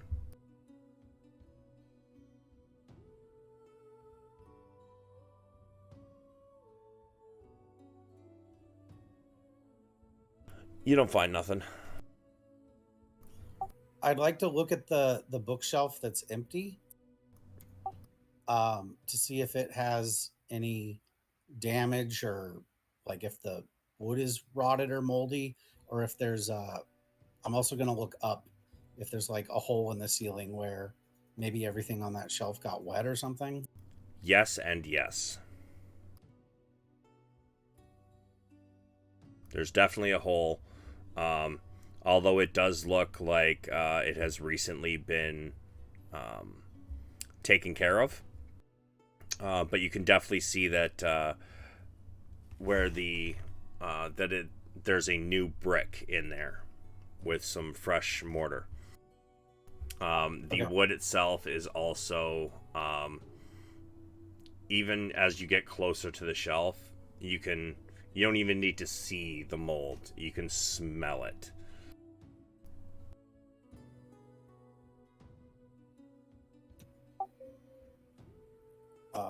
We're all in the same room together?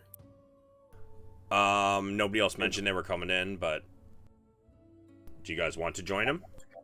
But I mean, I'm only like 20 or 30 feet from them.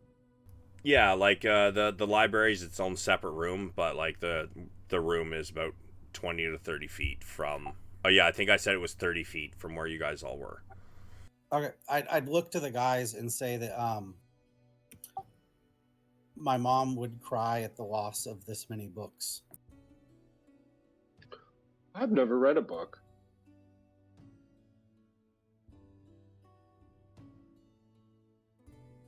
It's a pity. Nobody taught me how to read. Maybe there's time for that, Bjorn. Does anybody else want to check out this library? I'm heading also in. Sure. What do you guys want to do when you're in there, though?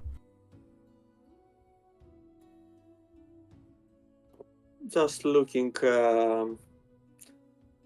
possibly for any signs of arcane.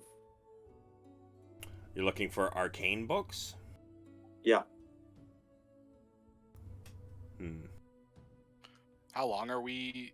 I'm gonna ritual cast detect magic. Sure. So, Gondar, give me an investigation, and Braun, you can spend the next, I believe it's 10 minutes for a ritual plus the casting time, which I'm guessing is what, an action? Yeah. So, like, 10 minutes and 6 seconds? Yeah. Gondar, unfortunately, you do not find anything relating to the arcane. A lot of this is things like history. There would be some how-to books. There would be some books on military training and great combats of history.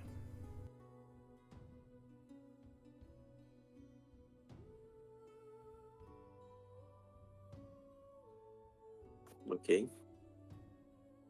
It's for detect magic.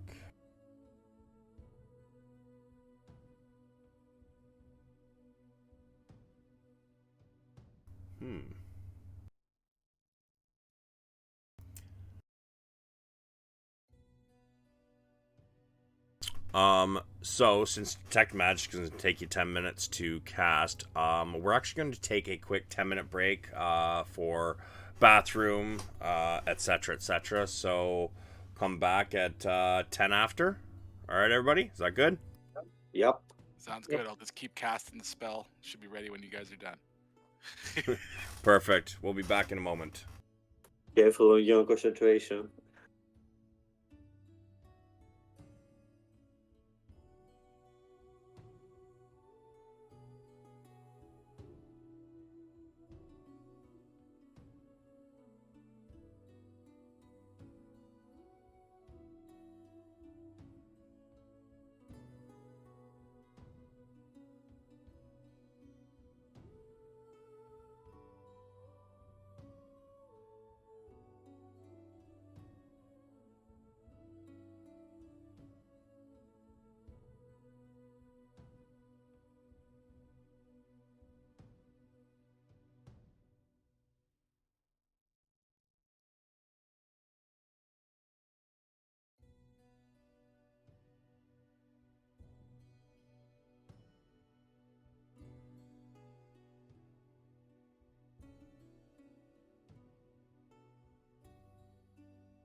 I'm back.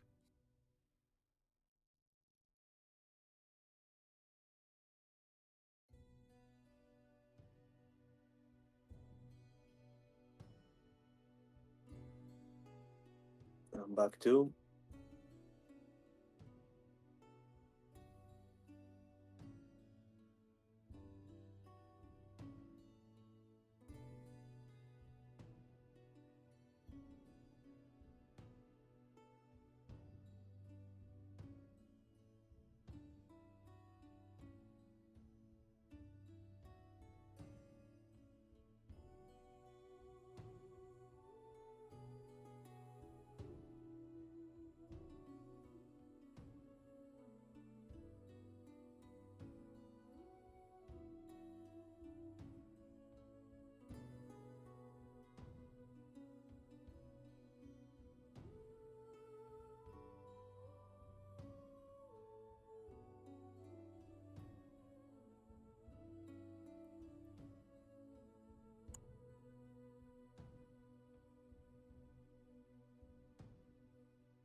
I'm back, and I think I heard something from the kitchen. Did somebody say something? Just that they were back. Yeah, we're back. I'm back too. Okay. And back. I almost got my sandwich done. I was really close. But anyways. Yeah, is there anything anybody else wishes to do while Braun takes the rest of this 10 minutes to cast this spell? It was only the one bookshelf that was empty. The rest were normal. Yes.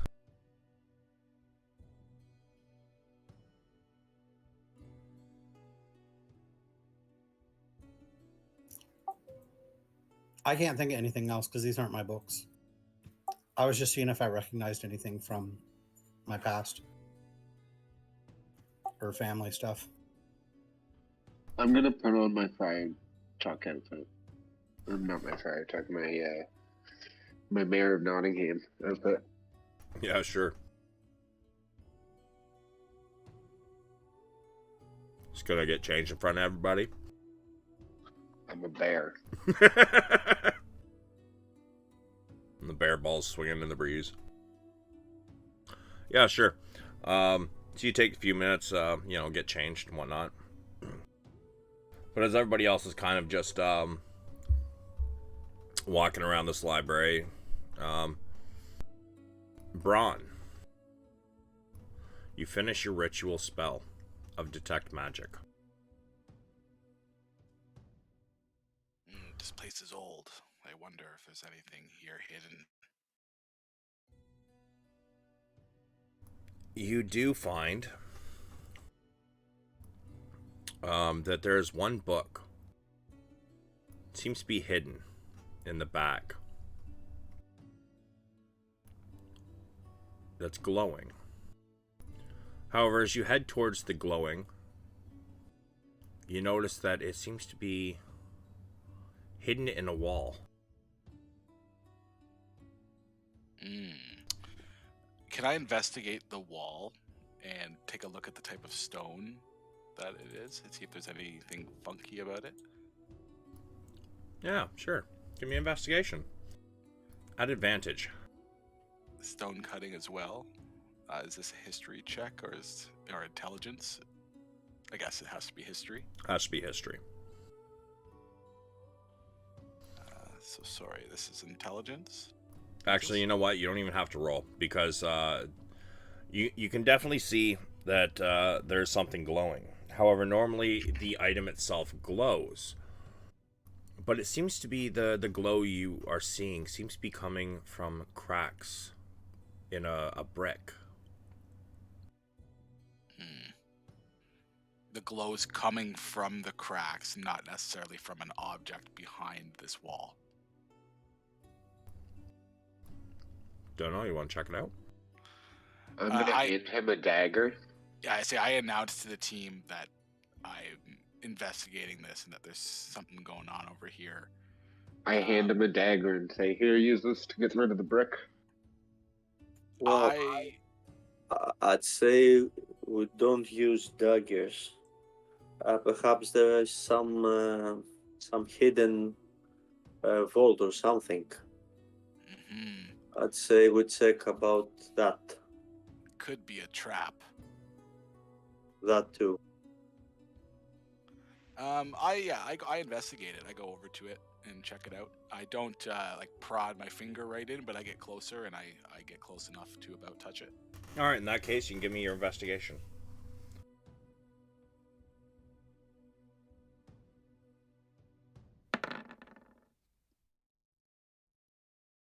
So, it definitely looks like this brick is loose. And the glow you're seeing, is coming from the space in between the brick and the rest of the wall. You feel like there might be something behind it. Does anybody have a mage hand they can use to move it in case there is a trap? You know, I just have that very thing. And I cast Mage Hand cantrip. And I use command the Mage Hand to pull the brick out. It pulls the brick out. And I remove the Mage Hand and I look inside. Inside, you see a book. And compared to the rest of the bricks, this one seems to be much smaller. Not in, surface area, but the fact that all the other bricks, as you're looking in here, you can see the outline of the bricks. And they all seem to be much longer. Like, most of them are about 1.5 feet. However, this one is merely about 5 inches. What'd that be? I guess. No, that's length. That's width. Yeah, width. So that it's one strange brick and a book. Like no, the brick you pulled out, obviously, like it looks like it has been like broken down and just placed over this, whereas all the other ones would be like an extra 5 inches, 5 inches wide. Okay. So it made a cubby for the book to be in. Mm-hmm. Do I know what type of magic is coming from this book? Dun dun dun. I kind of announced to the team that I'm always wary of touching things behind bricks hidden in walls. I'm gonna just reach in and grab the book. There you go. Oh man. Yeah, okay. Braun, as he reaches in and grabs the book, you feel necrotic energy. As I say these words and kind of turn and in my horror see Bjorn doing this, I say, Bjorn! I stop just short of the book. What's wrong? Don't touch the book. Something's going on, and I cast Mage Hand again. Cantrip.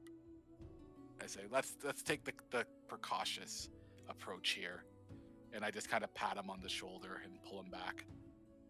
Does your mage hand, does it have HP? It doesn't, right? I think, let me post it here. I think it just poofs away when it takes damage.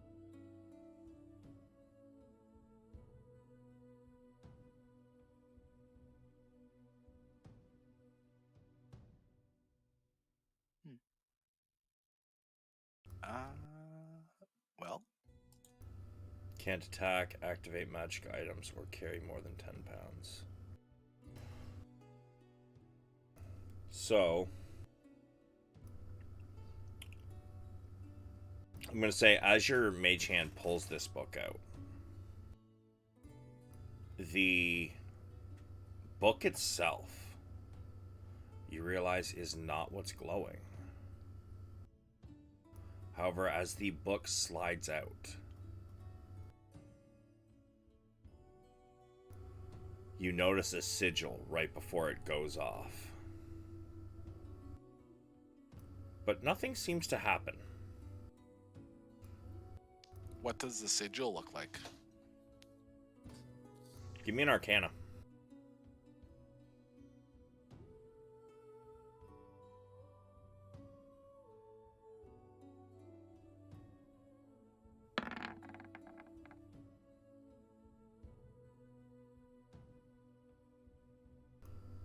Although you could feel the fact it was necrotic energy, you are not sure what it is. And I'm not going to give the actual description of it because I don't fucking know. I've never seen a sigil of Power Word Kill. Is the sigil visible? No, as soon as it like it flares and the spell goes off, it goes away. It disappears. Does anyone feel any different? Do I still look like a bear? Yeah, you look like a bear. Ah, thank God. Oof. Well, I look at the book, and the book doesn't seem to be glowing. It's not. I wonder why they needed this protection. What kind of book is it? I can't read it. I kind of bring it over, and I gestured the group over as well, and I put it down on a table or an area that works for us to see, and I just I open it up and take a look. What languages does everybody speak? I got Abyssal and Common. Elvish, Dwarvish, Common. Draconic and Abyssal. George, you recognize this. Or Gondar, sorry. Gondar, you recognize this. This is Draconic. What does it say? Sorry, which language recognizes it? My dog was barking. Draconic. Gondar recognized it. What does it say? What it's titled? First of all, The title is To Create a Death Knight. whoa. What's a death knight? Well, I will allow one person to give me a... I'm going to say that one would probably be an Arcana. However, if you know much about undead based on, your class or whatever, you could roll at advantage. One person. I'm a cleric, but I'm not really. I don't. I'm not. That's not my domain. But I'll s- I'll say just in general, I feel like we've stumbled upon something sinister here. Yes, but interesting also. I can take a A Death shot. Knight sounds badass. This Do might we be know meta, what the but Death should Knight the is? knight roll? Whoa, what? This might be meta, but should the Knight of Solamnia roll or know anything about this? Well, I'm allowing one person roll, so I'm going to say probably anybody. Well, one person can roll. I would say anybody who knows much due to much about undead due to their class or background would be able to roll advantage. If nobody wants to take that, then one of you can roll at a straight roll. I'm a straight What roller. are you guys? I do study around the arcane, but I'm not a master by any means. Me also. Gondar, why don't you take a stab at it? You recognize the language. Okay. In fact, you can roll at advantage since you can read the book.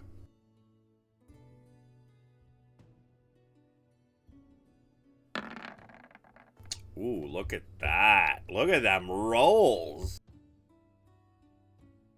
So, First lucky rolls. by the sounds of it, this is a Death Knight is usually created by imbuing usually a cleric or a priest a cleric, a priest, or a paladin with necrotic energies. Let me just look up Death Knight to get the exact description. Ah, that is cursed. Ron, it says something about your retirement plans. So it's usually a paladin that falls from grace and dies without seeking atonement. Dark powers can transform the once mortal knight into a hateful undead creature. A Death Knight is a skeletal warrior clad in plate armor. Beneath its helmet, one can see the knight's skull, with malevolent pinpoints of light burning in its eye sockets. It is a undead creature of some quite strong power.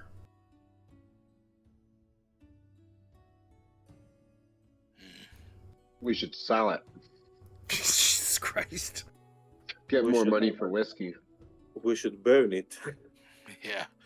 Yeah, if this did fall into the wrong hands, let's hold on to it for now. Does it include instructions specifically on how to do that? To how to create a Yes. Death Knight? It does. Whoa. Do you tell us that? Yes. Yes. Guys, it's a very sinister and possibly dangerous librum. This one. I would say that Becklin would be the one to tell about it, but Do if we she ask already Becklin, knows about though? it, if she already knows about it, then we'd be in danger if she knows we found it. Or who knows? Maybe we know nothing about Becklin. Maybe Becklin's the one using this book. Exactly. Like she's the highest ranking Knight of Solamnia we've found that's alive. I say keep it out of sight.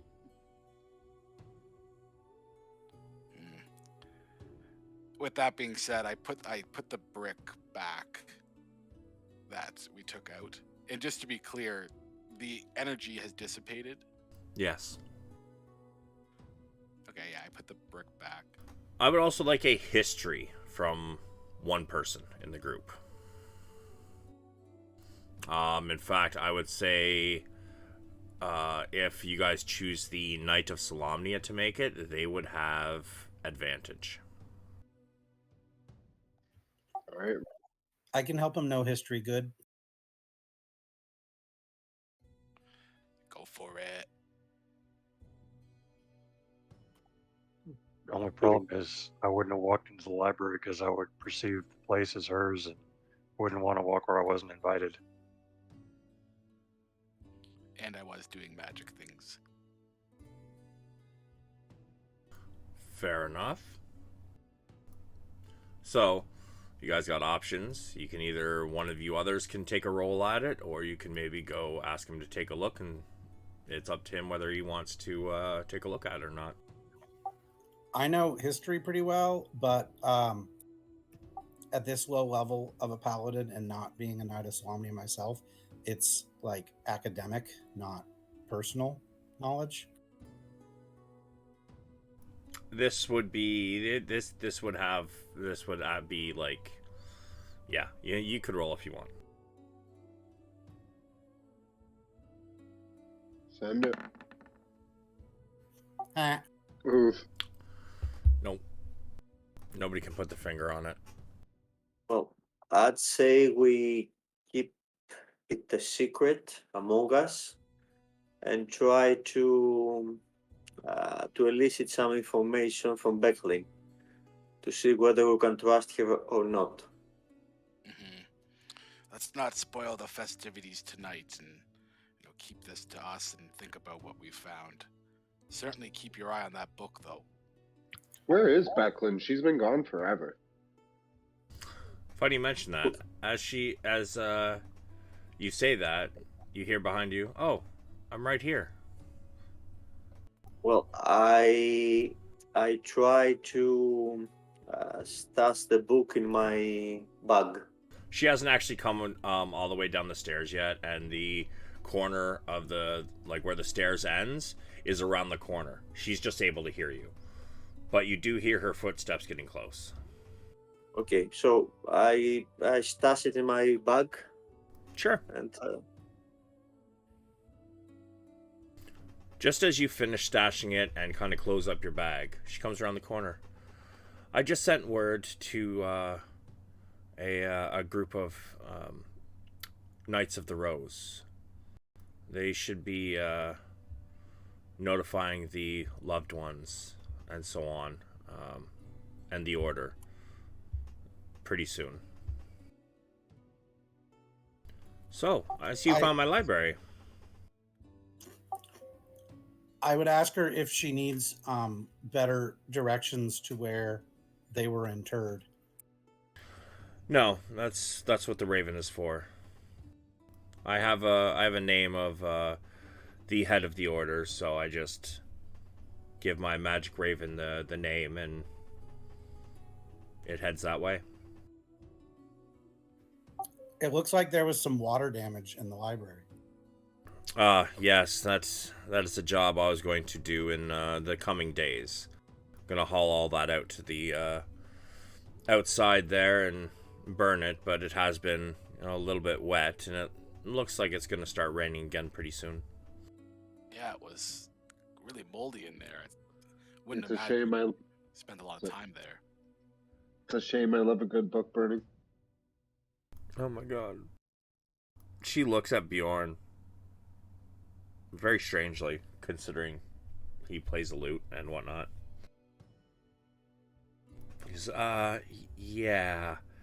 Well, They make the most beautiful fire. well, depending on the ink, they can be a little colorful, I guess. So, Becklin, I'd like to ask you something. yes, by all means.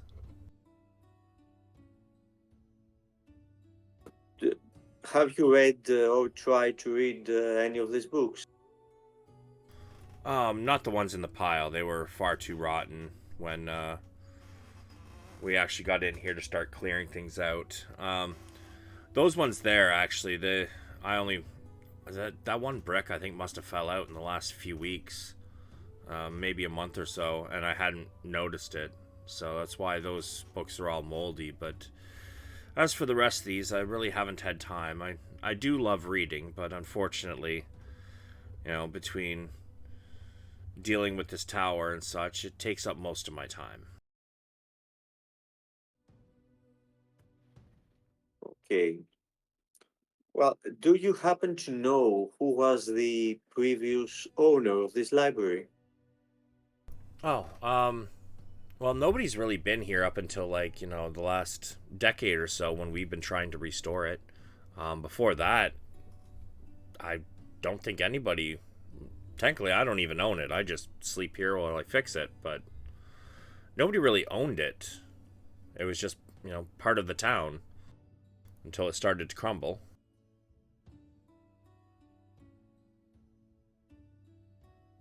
Why do you ask? Oh, just asking, just curious. These books are so old that it seems ages since they were last read. Give me a deception.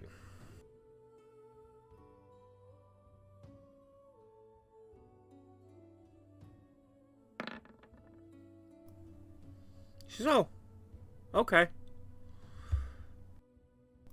I mean, did you particularly find one that, you wish to take with you? A little reading while you're in town?"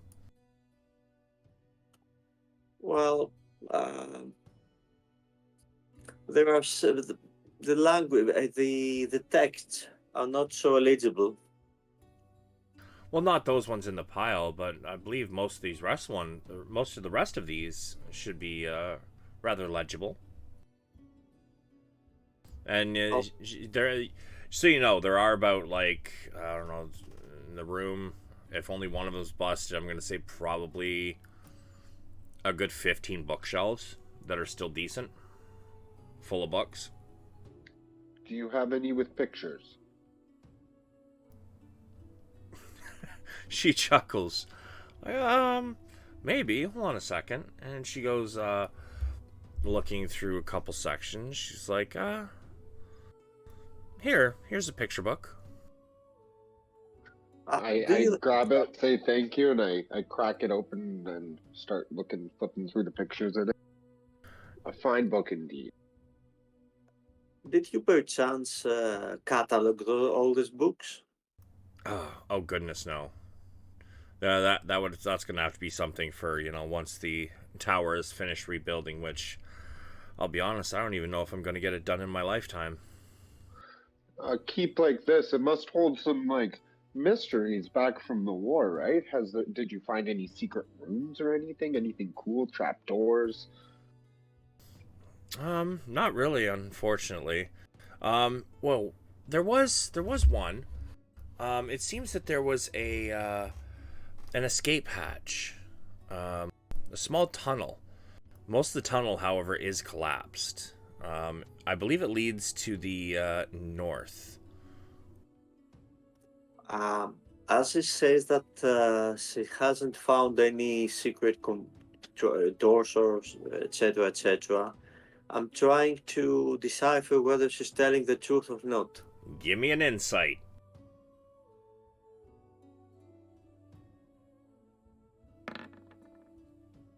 It seems like she's being genuine.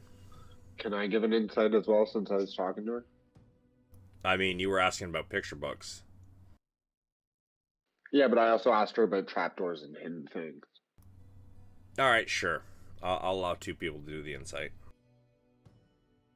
Still seems like she's being genuine.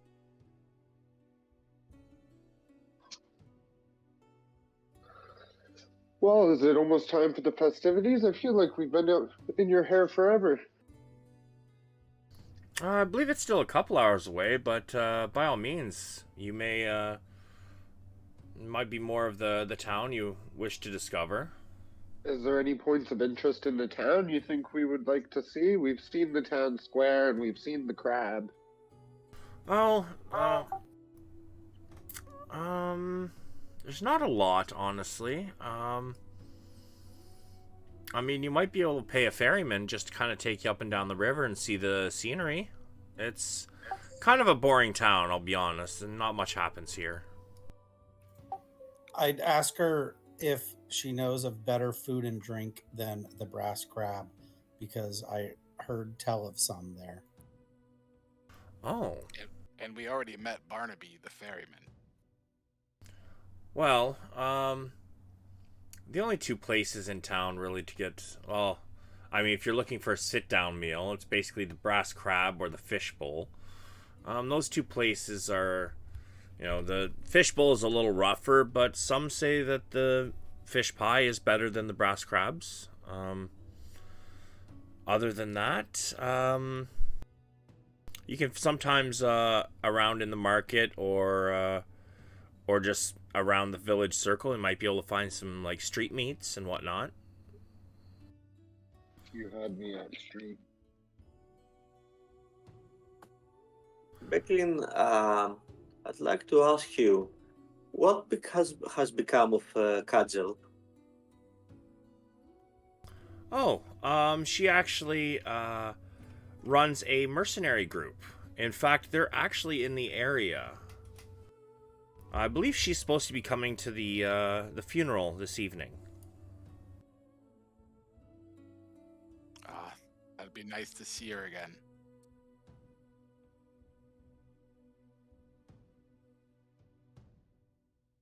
Okay. This this helper of yours, the gnome. Oh, yes. Tinkerfinger. How long has he been here?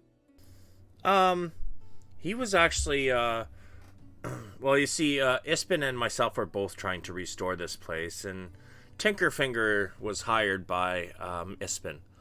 He's been here for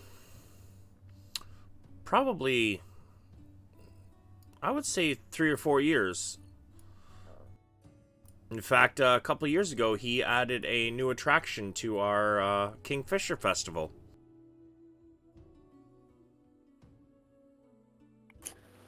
Anyway, I have a little smithing skills.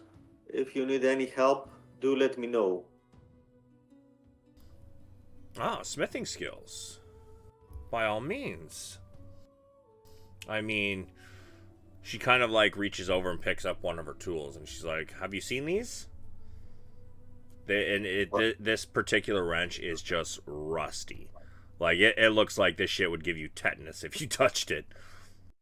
Okay, well, I'd say do not use it. Better use your hands instead. Well, do what I can. But I mean, if you have the skill to, maybe make some new tools, I could always use some new tools. I do have my smithing tools with me. Can I use them to make new tools? Ah, yes, and she kind of like pulls the tarp back at the front, and she says there's actually a very small forge over there. One second. Sorry.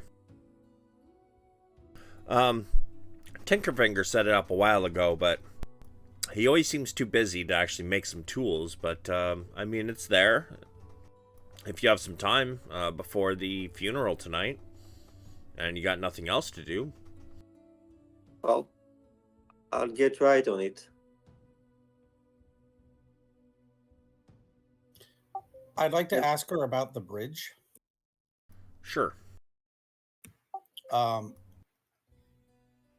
ask if the bridge was ruined in the war or if that happened a different time.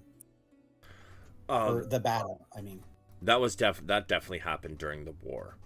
I'm not sure the exact story or how it was done, but from the stories passed down, it happened during the war. I've heard all kinds of things between, a giant dragon to a sea serpent to,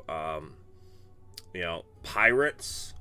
But I mean, who's ever heard of pirates on a river? It's ridiculous. Was the big battle at this village or the cataclysm the thing that was over 100 years ago? The Cataclysm was a little over 100 years ago, and the war was, I believe, 100 years before that, if I remember correctly. Okay, so it's been a long time. Why haven't they repaired the bridge? Takes too much manpower and too much money, and it's not really a. I mean, to get it all the way across to the other side, I think the riverbed is too deep and too muddy. It wasn't like that, way back then. That's fair.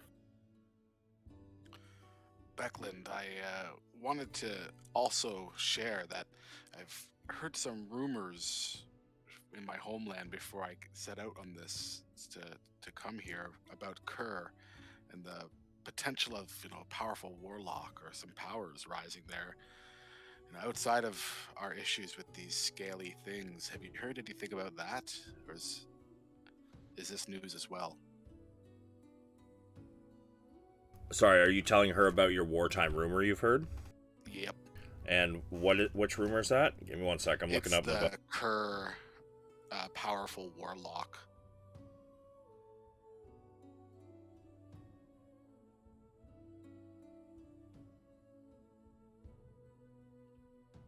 I can't help shake this sense of dread that I have. I mean, even my connections with the shit, is she a Knight of the Crown? One second. Nope, that is the wrong person. Where the fuck's the stat block? Becklin. Yes, she's Knight of the Crown. Even with my connections to the Knight of the Crown, I haven't heard anything like that. Not as of recently. And I would assume that that's something that would have spread like wildfire along the grapevines of the knights. I heard it from a mage in the tower before I left, so it's hard to tell exactly what we hear is true or false. Yes, this does make sense. Rumors tend to spread like wildfire, true or not.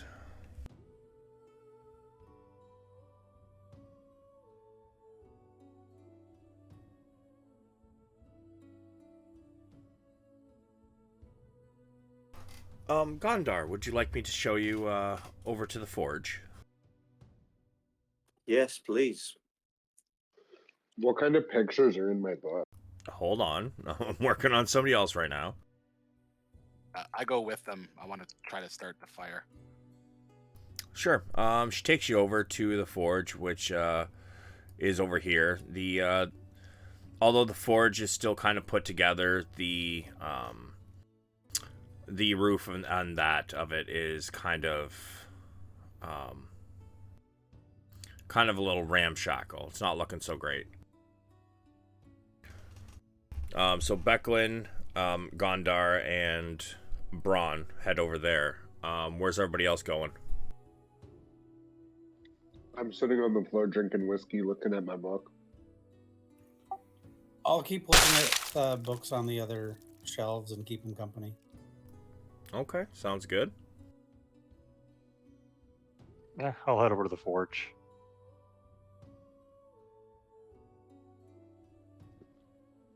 Okay. So you guys head over to the forge, and Braun, you want to try and light it? Yes. Make fire. Cool. How are you gonna do that? Well, I do have a tinderbox. All right. So as you pull out your tinderbox, you realize there's no wood yet in this forge. We're gonna need some coals, something to burn with here. What do we have? We have books. I don't think that's gonna get hot enough. I would appreciate Burn it. the moldy ones. Wait, you said you're inside reading your book. You shush. So what do you guys want to do about the fire? Well, I could start a fire. but we need coals for it to get hot enough. I look around this area. Is there any fuel that we could use, such as coal or even timber? Give me perception.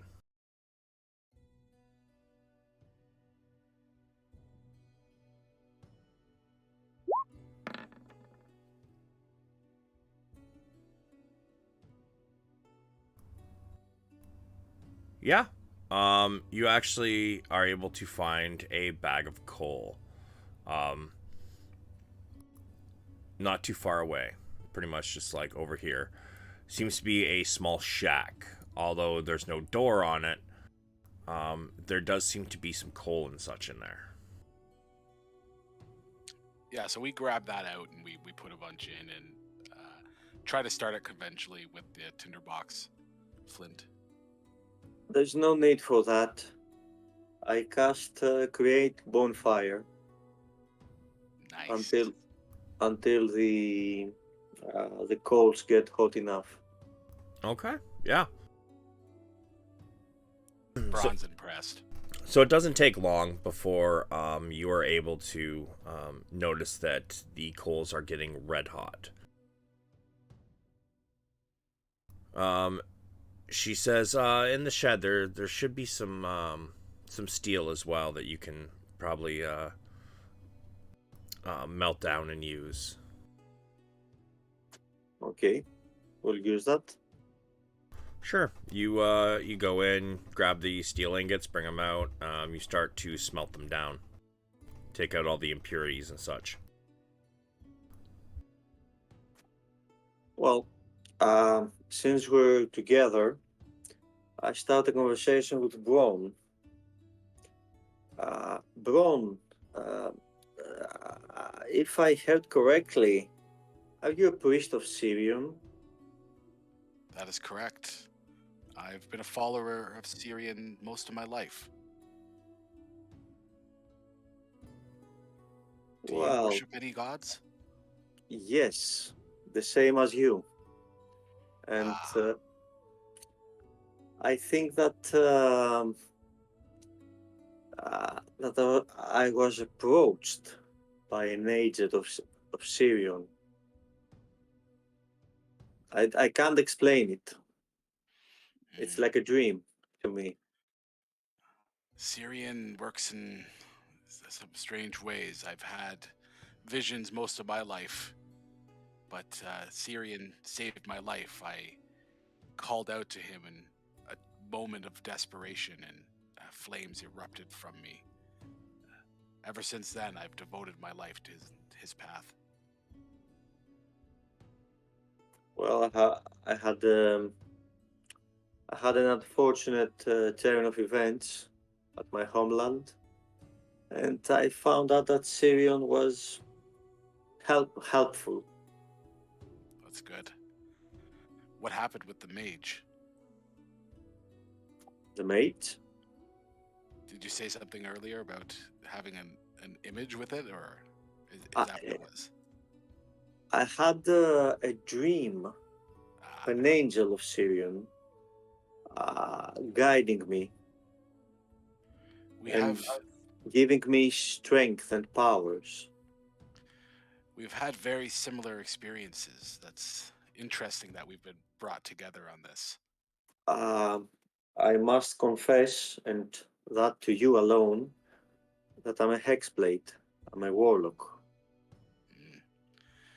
But I try to follow the teachings of Sirion. Well, your secret's safe with me. I've certainly dealt and lived with many people studying the arcane and all of its different facets, and understand that, not everything in life is as black and white. So I trust that Syrian guides you well. Thanks. Anyway, And I let's throw some work kind on of this soap too. fire a bit. Yeah.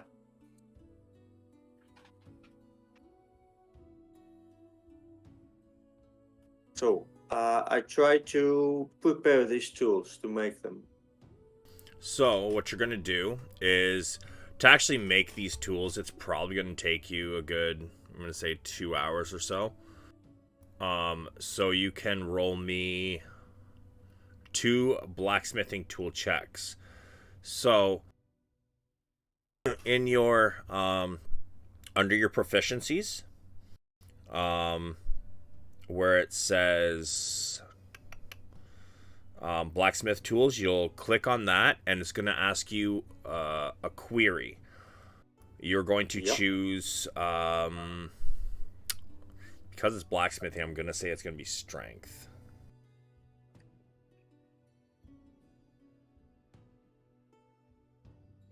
Strength or wisdom. Anyway, strength.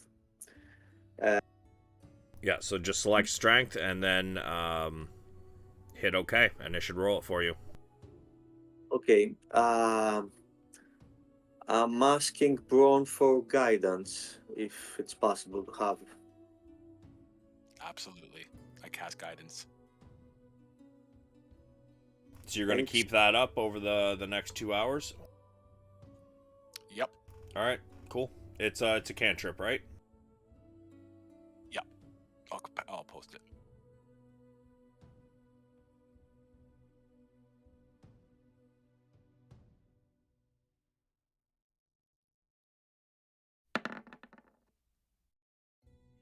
I just put my hand on his shoulder and away we go.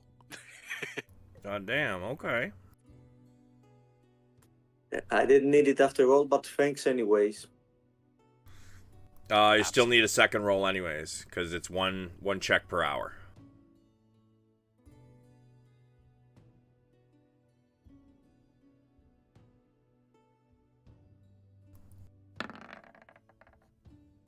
God damn! Syrian guides you. You Ford get her basically like a brand new fuck, Pedrag gave me the fucking name of it earlier. Where is it? Brent. A trowel. You make a new trowel, you make a new wrench. In fact, you make a few different sizes of wrenches. Let's see, what else?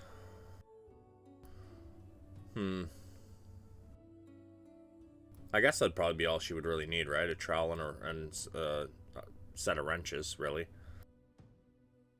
And some pliers. Yeah, some pliers. So that's you guys for about 2 hours. So I'm going to. She's gonna say, "Ah, perfect. This is great. Thank you." However, we're gonna switch over to the other guys. First, we're gonna see what Bedveer's doing first because he really hasn't done anything tonight. So, Bedveer, what are you doing while they're going outside to forge? Busted. I went out with them to the forge, but I would say I probably just kept my distance and watched. I wouldn't want to, out of character, inject myself in a conversation to which I wasn't invited. So probably just watched the forging and tried to learn from it. As a knight of Salamnia, it'd be good to learn more about forging and maintenance of tools and weapons. Sure.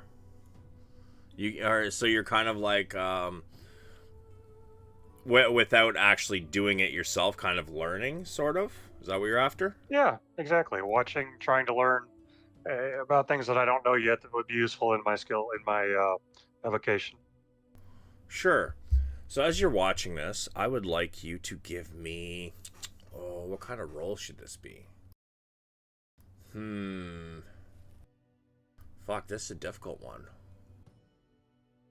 Are you perhaps taking notes on this? Or are you just watching? I would just be watching. I hadn't thought to take notes, but that would be a good idea retrospectively. I'll allow it if you want. Okay, yeah, I'd like to. Sure. I'm gonna say give me an intelligence check.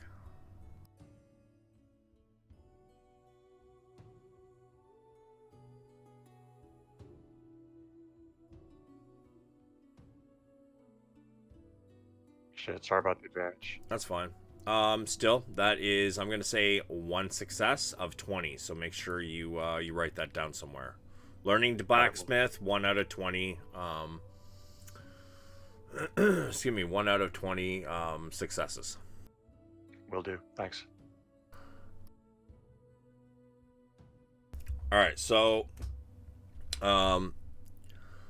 while she is after they start the forging, she kind of wanders back inside. And Pedrag, you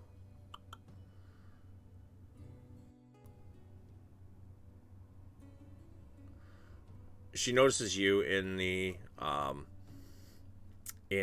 library, scanning the bookshelves, while Bjorn is sipping his whiskey at the moment, and before he starts looking for the what you call it, the Trapdoor. yeah.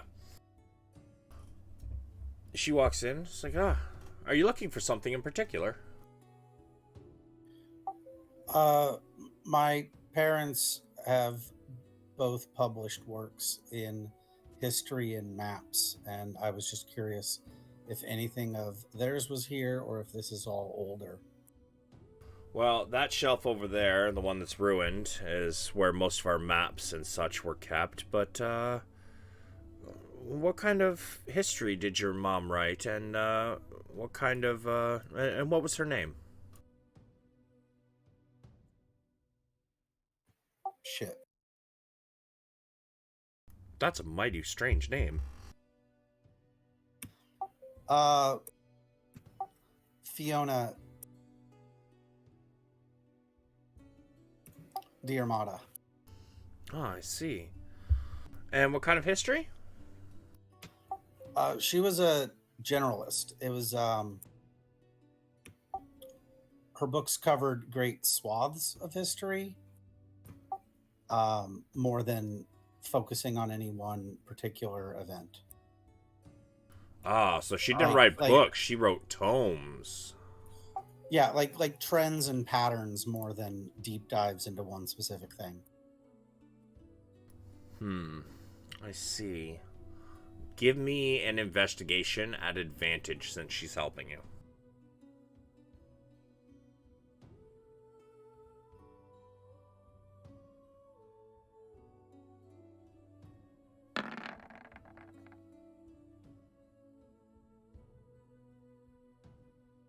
I'm going to say that you find a tome.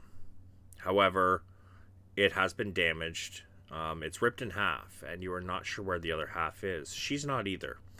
But you believe you see her name on the spine. The name is not the full name, but you do. You see the bottom half of a name, as if you're writing it out and the top half got ripped off. Oh, like it's ripped up and down, not side Yeah. to side. Yeah. Okay. But you believe it might be her name.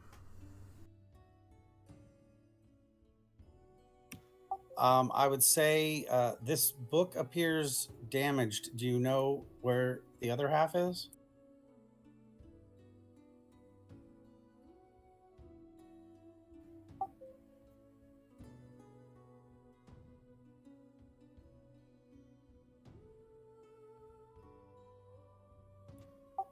And if she doesn't, I'd ask if I could keep it since it doesn't seem that useful to a library. Yeah, she looks around. Unfortunately, she doesn't find it.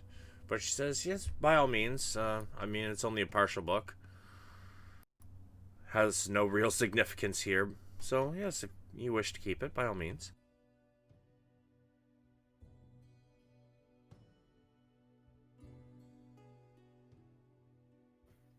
Thank you very much. I had a question about the tunnel you mentioned earlier. Yes. Was that a tunnel into the keep or out of the keep? I believe it was made to be an escape. Either an escape or maybe to get a contingent of fighters out of the tower so that they can come up behind those who would be attacking the river gate. Could you show us? she seems startled as Bjorn comes out of nowhere. It's like, I don't see why not. And she leads you over, and Bjorn, you recognize this spot. This is where you were sitting, sipping your whiskey and reading a picture book of how to hunt bears. Oh man. He was sitting on the trapdoor. Yeah, he went searching for it, but he couldn't find it.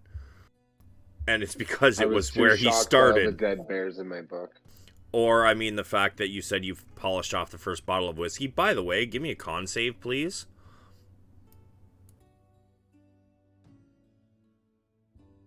Your stomach's upset. Your vision's a little blurry.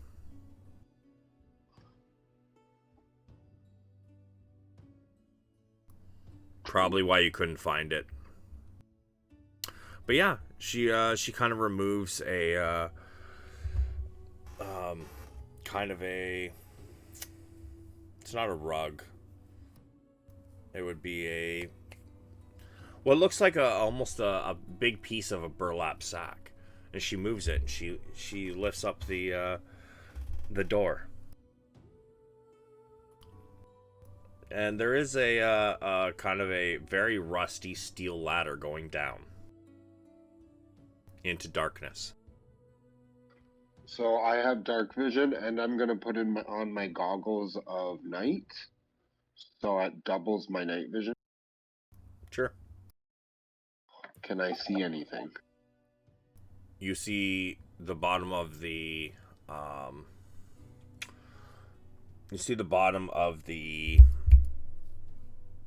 ladder and the tunnel. Is it a long drop? It's a good 40 feet. Is this ladder safe? I don't know. You want to do an investigation? Yes. I'll put my goggles on also. Can I use my bardic inspiration?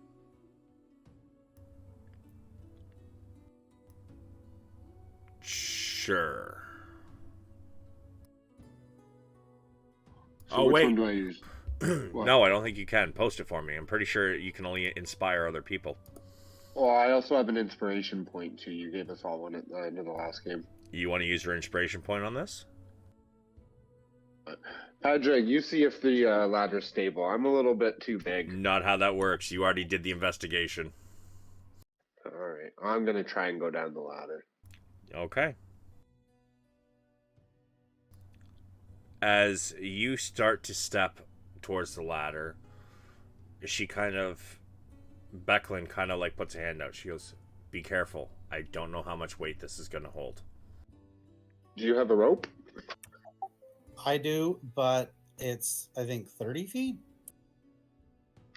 If I fall 10 feet, that's not too bad. Bjorn, everybody I'm pretty sure has a rope that's 50 feet. Do you not? No, I got the entertainer's pack. Oh, right. I thought it was 30. If it's 50, then yeah, that's plenty. See, maybe tie it up to me. Tie it to something solid in case it falls. Only let me drop 40. Oh, but make it a little bit short from the bottom in case it falls, so I don't slam. I mean, the fact that it's going to have to go around you and go around something else is going to, it would make it short enough that you wouldn't hit the bottom. Because it's going to take more than 10 feet worth of the rope to actually go around you and to tie to something else. However, let's see if you can find something else. Are you the one tying it off, Padraig? I will look around for anything close by that looks sturdier than me just holding the rope or tying it around myself. Question: do we all want to tie it off, or do we all want to, like tug of war, take a length of rope and maybe do it that way? Oh, did you come back inside with us? Bedveer, you are outside still Never mind. with the forge. Yeah. I'll just shut the hell up. Yeah, this is all taking place while you guys are doing your thing My at the bad, forge gents. there. No worries. Yeah, so you want to look for something? I would like you to give me an investigation, because you're going to have to find something that's strong enough that it's not just going to, like, break and send him tumbling, right? And he's not a light boy. I'm gonna cast Bardic Inspiration on him, so he can check for something. Okay. I'm scrolling up to find that. I just posted it for you, so you can do your investigation, and then you can add 1d6, right? Yep. But I have to decide to use it before he says if I fail. Yes, yeah. So you can roll, and then if you think it's too low, use it.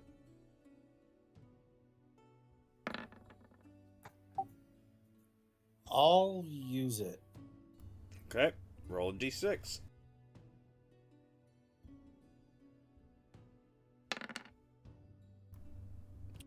You're able to find a... Let's see.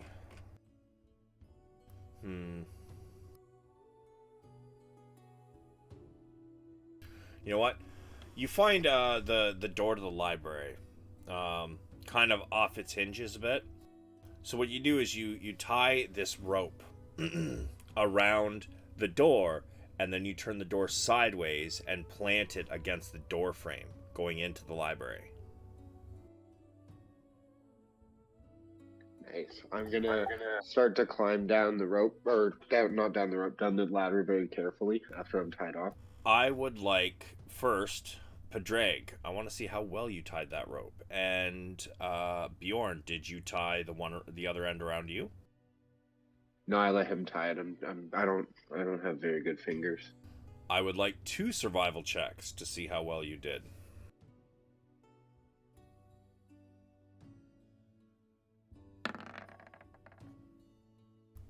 They seem good. Oh shit! I didn't hear the sound from the second one, so I did a third. Sometimes it lags, so we're taking the first 2. It seems like it's pretty good. Nice. So I'm gonna begin to climb down. Okay. As I go down, can I see anything in the darkness? You see a tunnel. It goes on further than I can see. It does. All right. Do I make it to the bottom? Because it had to be wrapped around the door and yourself, I'm gonna say you're about 5 feet short. I'm gonna untie the rope and finish climbing down and call up, be like, "It's safe. The ladder didn't crumble under my weight." How are you untying it? Like, you're putting your entire body weight on it, right? You're not gonna just be able to untie it unless I misunderstand how knots work. Okay, well, I'll just cut it then. All right. But cut it in a way so that, like, where with the knot, it still makes it a full-size rope. You know what I mean? That knot is now a piece of the rope. Yeah, no, I got you. All right. Yeah, sure. So you drop to 5 feet, and you land on your feet.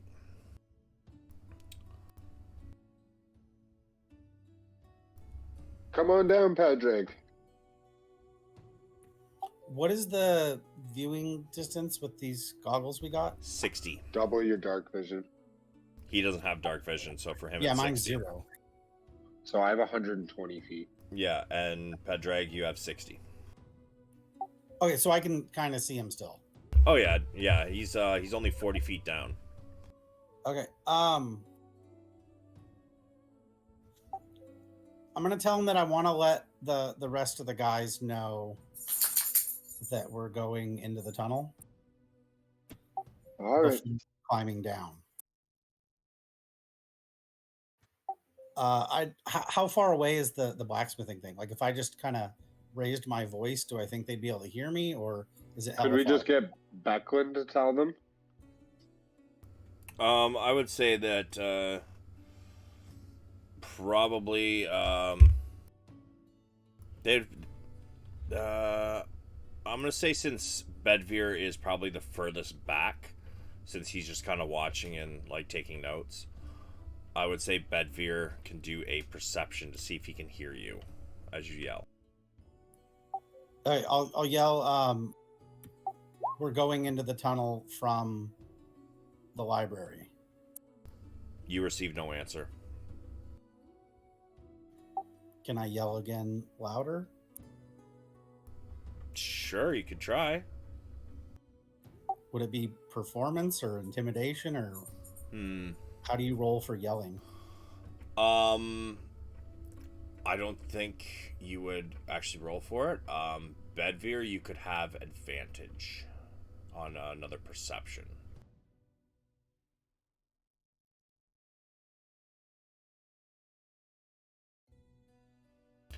Yeah, Bedveer, you hear it. I'll pass it on to the others, Braun and Gondar, and say, hey, y'all, they're yelling from inside about a tunnel. Do y'all want to take a look or just keep on keeping on? Well, Since we already did your rolls, you're gonna have to keep on keeping on, but you can roll. Cool, that works. You can role play it how you like. well, we're in a creation streak here. And they're well needed. I'll yell back, good luck, holler if you need anything. We'll come looking for you if we don't hear anything. Yeah. Do I hear a reply? Yeah, since you're far away from the forge, you definitely hear it. I'm not gonna make you roll for that. Okay, then I'll the rope is kind of slack now, so I will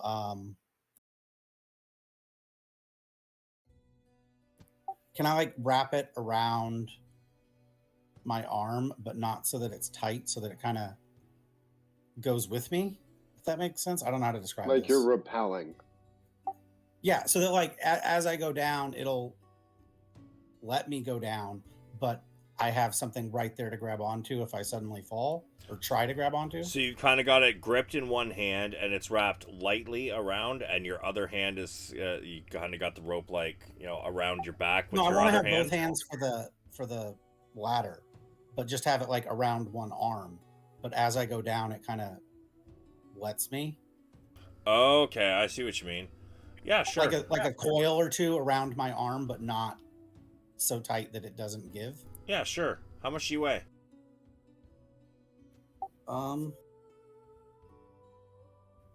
That's in my sheet, right? Yup, and don't forget to add in your armor weight. Oh.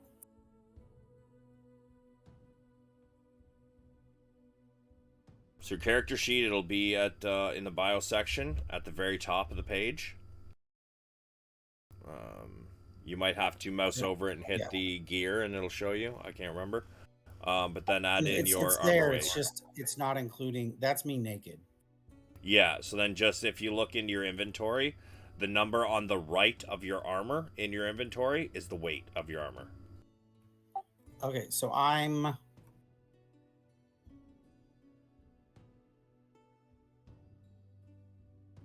370 with everything. Geez, you're way more than me. Give me, as you start going down, I would like you to give me a luck roll. So when I ask for a luck roll, it's just a flat d20, and depending on how, lucky or unlucky I feel you might be in this, we'll change the actual DC. So just give me a d20. You get about 3 rungs down before you hear ting, ting, snap, and you begin to fall. Give me Can I a deck catch him? save. He's 3 rungs down. You're 40 feet down. Just Yeah, but I'm gonna ready myself underneath of him in case he misses. all right. Well, let me get through this. Padraig, give me a deck save as you try to tighten your grip on this rope.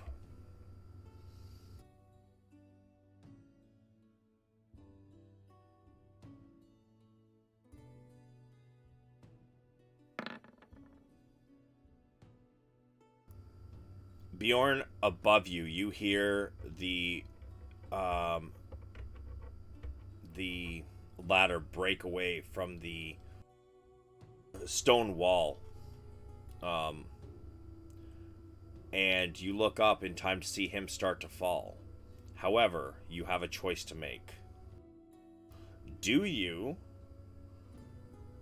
stand and try to catch him as the ladder begins to fall and possibly fall on top of you? Or are you going to try and get out of the way of both the ladder and the falling Pedrag?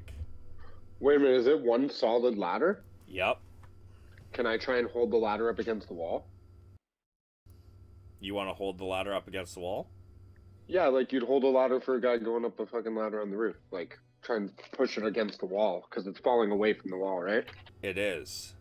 He is already starting to fall, though. Like, he's falling. I'm gonna try and catch him. Okay. I would like you to give me... I'm going to say that would probably be athletics. I'm gonna use my inspiration point. Okay. And then, what, 1d6? No, inspiration point is... an inspiration point, how that works is you roll your dice. If you don't like the roll, you say, I'm going to use an inspiration point, and it automatically makes it a nat 20. Oh. Which would give you, with your athletics, a 22. Yeah, I'm gonna do it. I don't trust that he won't crush me. He's heavier than me. So, as Pedrag, you lose your grip on this rope. And you begin to fall down. Your eyes go wide. And suddenly, your fall is cushioned by these great bear arms. However,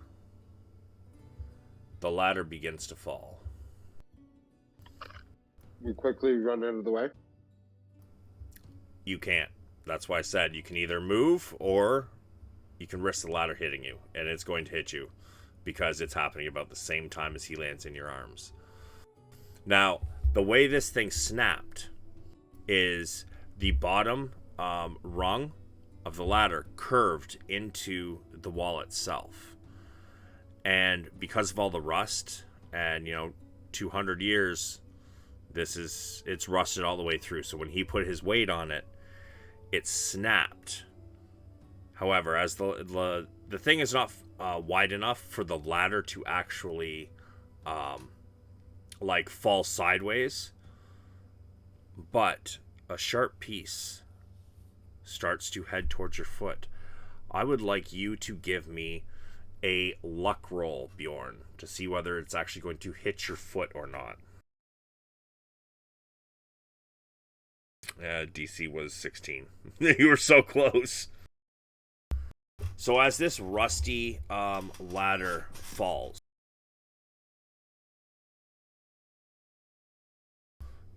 you are going to take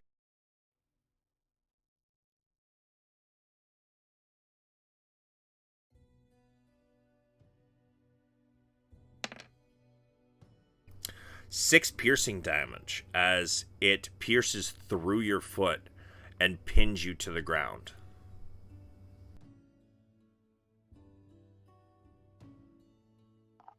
I roar. Yeah, so Pedrag, he catches you, but immediately starts to roar. And in this tunnel, this shit is ear-piercing. What do either one of you want to do now? I drop him. Yeah, as he roars, he releases his grip on you, and you fall like the extra 3 feet or so to the ground. Kind of jars you a little bit. Is the ladder still in his foot? Yes. How much ladder, or is it just a piece? He was straight through into the ground. The entire ladder is one solid piece, and when you stepped on, it broke away from the wall at the top and the bottom. So when it broke, it was the bottom piece that broke, and it ended up going straight into his foot. So the entire ladder is still connected. as a whole. It's just, you know, one part of it went straight through his foot and pinned him to the ground. I'd like to pull it out of his foot. Sure, give me an athletics, because this is a 40-foot Can he steel do ladder. advantage? Because I'll grab the ladder too and pull up at the same time. Yes. Athletics advantage.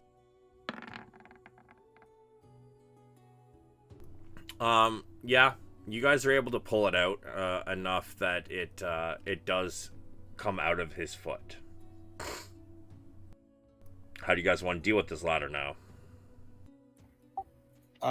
Set it down. I would be setting it aside and then doing a small lay on hand. Sure. What does that mean? Give me a sec. I can link the spell without rolling, right? Yep. It'll be in your feet section. Because lay on hands, you just use a certain amount out of the pool.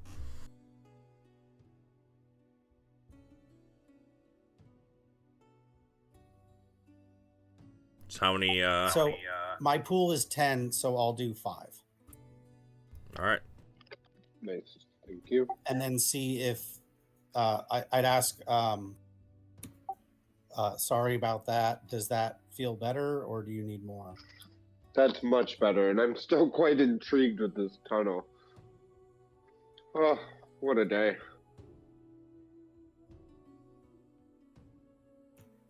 At that point, I'd start looking around. Yeah, you guys see a tunnel stretching out far in front of you. It is going to the north. They said it collapsed at one point. I can see 120 feet down, and it just keeps going. Do you want to walk a little bit and then come back? We don't want to go too far. Let's make sure the ground is safer than the ladder before we go too far. And the ceiling.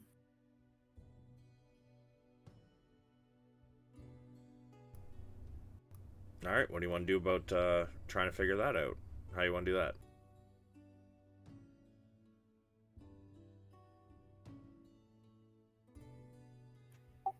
I don't know how I would do that. Like, reach out, do you want to stab it ninja with a a? foot? You want to stab it with a weapon? You want to? You want to just kind of That would like? work. Yeah, I can poke at the floor and the ceiling and see if it's collapsy. Sure.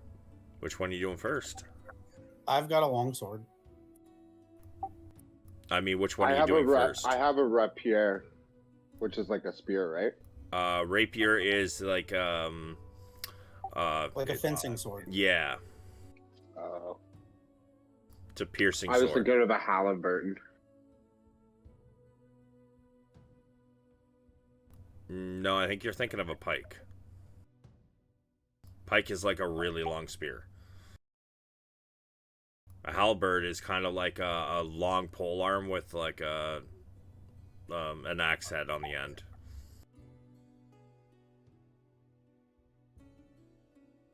But yeah, so you want to stab the roof or the ground first?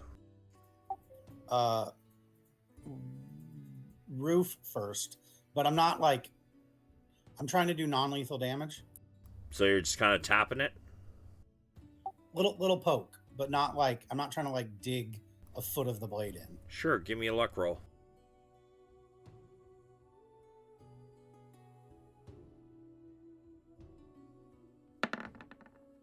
Seems fine.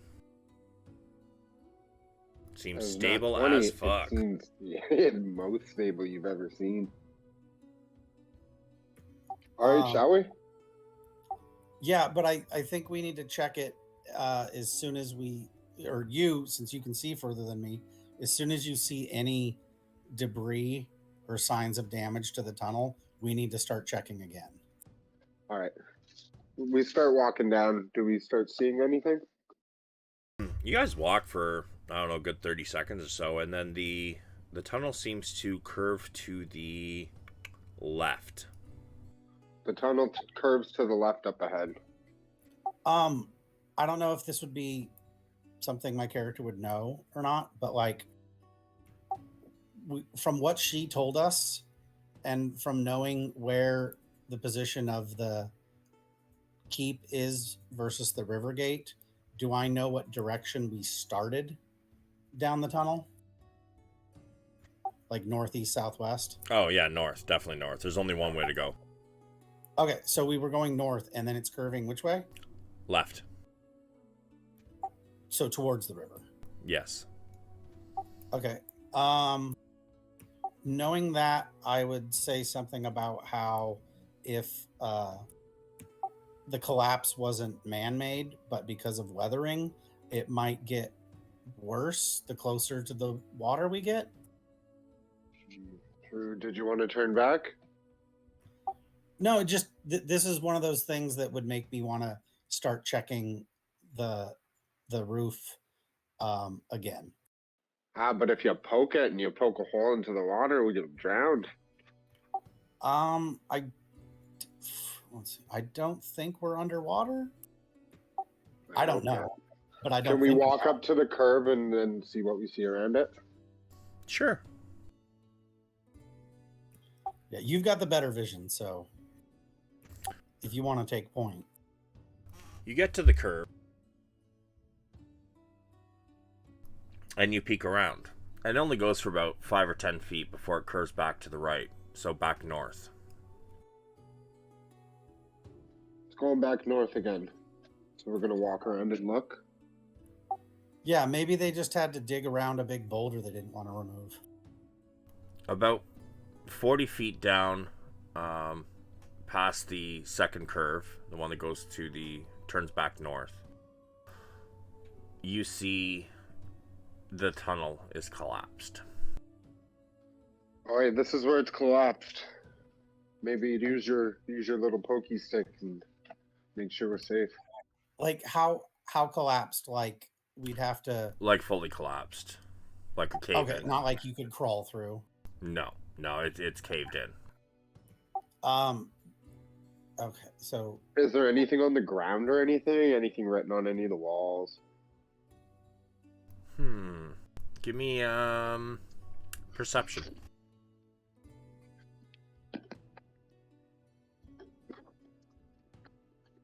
Nope, not a goddamn thing. Zip zilch 0. One. Well, yeah, that was but anticlimactic. It is a skill check though, so even like they can't crit fail, they can't crit succeed. So whatever you roll is what you get, but a 4 is still not good enough to notice anything. Cool. Well, that was kind of not worth getting impaled, but adventure. on the way, or shall we head back? I guess so. There's a fat load of nothing down here. I thought maybe we'd find an escape plan if things got hairy, but just impalement. I'm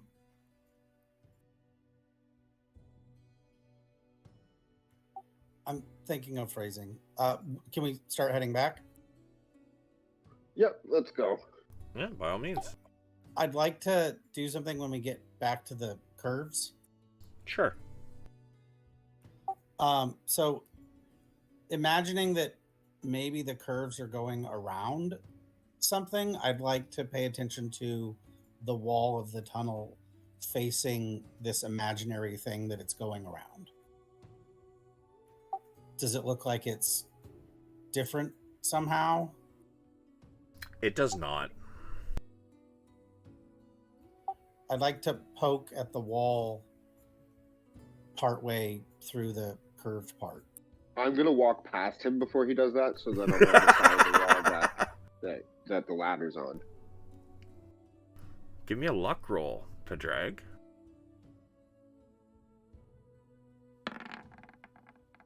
Nothing happens. Nothing seems different. The way the blade goes into is it rock or dirt at this point? It's really, really hard solidified dirt. Okay. Like Does it feel there like has been support beams along the way of this tunnel. and there's no difference in the spacing between the support beams around the curve? Nope. Okay. I'll let Bjorn know that I thought maybe there was like a room there that they built around if it wasn't a boulder. Oh, interesting. But it seems like the support beams and the wall are the same. Can I look for? I guess I don't see anything that's any different, right? Nothing's different. Okay. All right. On the way back, I'll maybe pay attention more to the floor than the ceiling, since the ceiling was safe on the way here. Yeah, I'll tell you now. Yeah, you're fine all the way.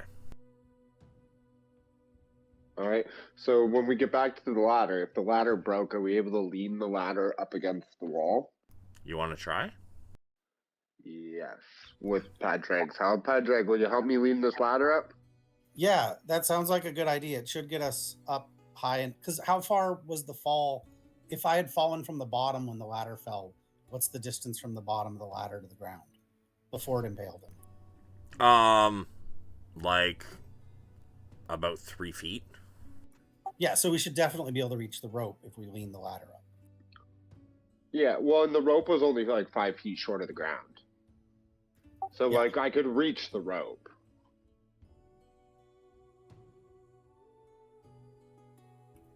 So yeah, we'll lean it. All right. You should go up. Oh, I guess I'm lighter, aren't I? Oh, what a predicament. I'm gonna climb up a bit and ask Padraig if he can tie the rope around me. So both of us on the ladder at the same time?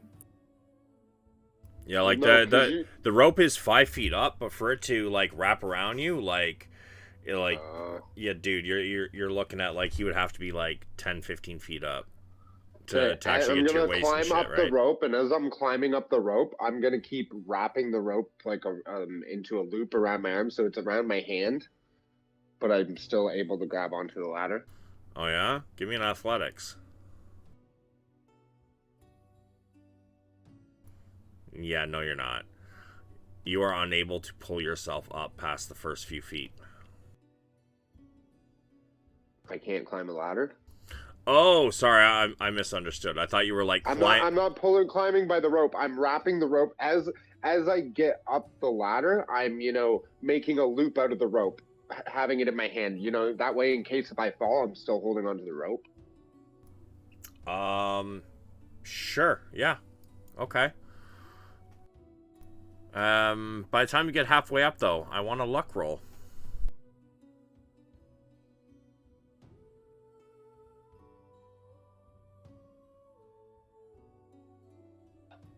D20, right? Yeah. I'm gonna say because you are lighter than him, that is a pass. However, I want another one by the time you get 3/4 of the way up.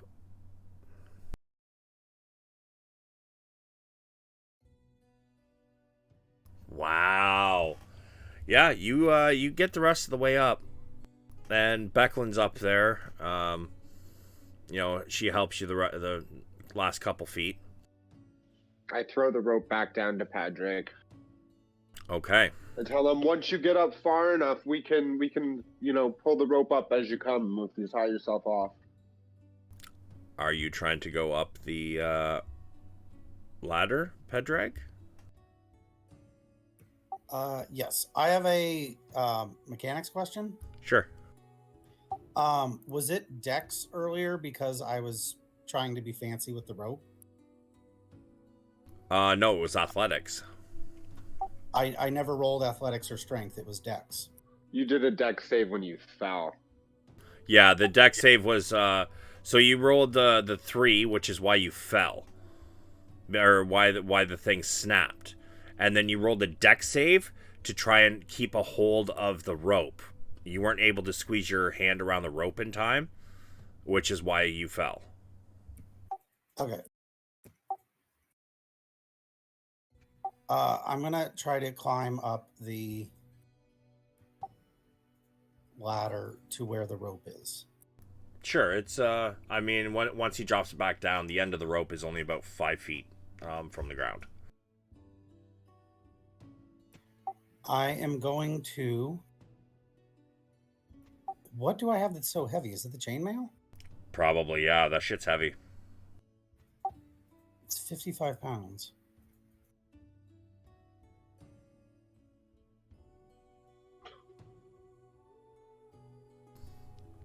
Chainmail, shield. Oh, see, that's why I said add your armor. You were adding your entire weight, weren't you? Well, you said the number at the bottom of my inventory because I No, have no, I everything on. said to the right of your armor. Right, but don't I have all those things on me? I'm Yeah, but the assuming that bag of most of them holding is makes them weightless. yeah, like your bag of holding is 10 pounds, and anything that is in your bag of holding is weightless. So it's just So, chainmail, so your body clothes, and weight, bag of holding. yeah, your body weight, your bag of holding, which is 10 pounds, and then your armor, because you're wearing your armor. So I'm still a hair over 300. Okay, so you're roughly the same as Bjorn. So yeah, Okay, so I'm gonna climb. all right, you get halfway up. Give me a luck roll.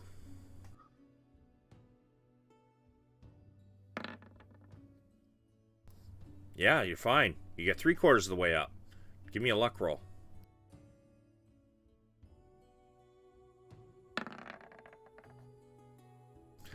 Yep, Becklin and Bjorn help you the rest of the way out of the hole. And I didn't have to strip naked and put my stuff on the rope. Has it been 2 hours now? Yeah, about the time you guys get done, Becklin says, "Oh, I need to go and see how they're coming with those tools." So after she gets you guys out of the hole, she's like, "You guys should really be more careful, eh?" As she walks out. Yeah, and this is the point when she comes out and you guys present her with the new set of tools. Hope this works for you. Ah, very much. These will be wonderful. Thank you. Sure, me and myself and Tinkerfinger will definitely put these to good use. And all of a sudden you hear from up at the top, "Ah! Did I hear my name?" "No, Tinkerfinger, just go back to what you're doing. You're fine." "Ah!" And he starts mumbling again in Gnomish. So, we got about 20 minutes left in the session. What would you guys like to do? Well, it should be almost time for the funeral now, right?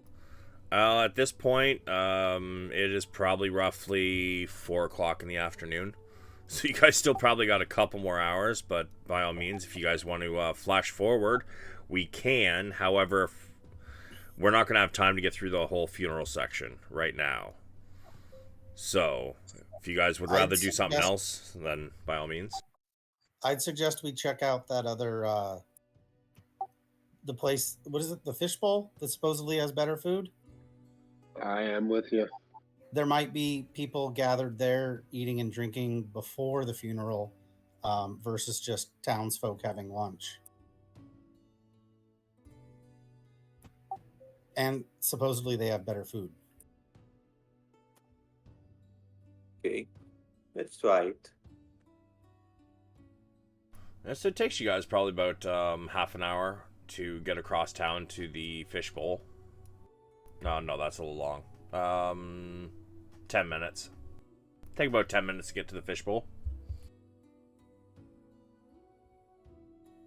So let me find this here. Is that one and As we walk, guys, what are we going to do with this book? I'm very concerned about this sigil that burst when we touched it. Yes. Well, if everyone's so afraid of it, good old book burning. Well, we do know that there was a trap laid. It's just not really sure how long that's been there. That could have been sitting there for hundreds of years. Is the book still glowing? No. No. No. Well, my concern is that it was not really a trap, rather than a means of conveying a message to someone. Like somebody might know the book has been moved? Yep. Yep. Hmm. That's what I'm thinking. Well, maybe all We we can have- do for now is kind of ask around or keep it on the down low that we're, see if we hear anything about any history of a death knight in this area or something. And the only person who was living in that tower long enough was Tinkerfingers, maybe Becklin. So let's just keep our ear to the ground. But Is there any upside to keeping the book? Because if there's no upside in being in possession of the book, I say we just destroy it. I would agree with that because if someone can locate the book, it wouldn't matter which of us has it or if we hid it or gave it to Becklin, they'd still be able to find it The only with locate my book spell. the only counter argument I'd have is we might be able to derive, or some good force might be able to derive some knowledge of how to undo a Death Knight or better attack one if we were to share the information with them. But other than that, I say, yeah, I'm fine with destroying it. I don't think any of us would ever stoop to using it. Yeah, We you're could right about do- that. But we could do I'll have both. to read it. The guy who is it? Who reads Draconic? Gondar? Yeah, I can If read it. Gondar could read each page before we burn it.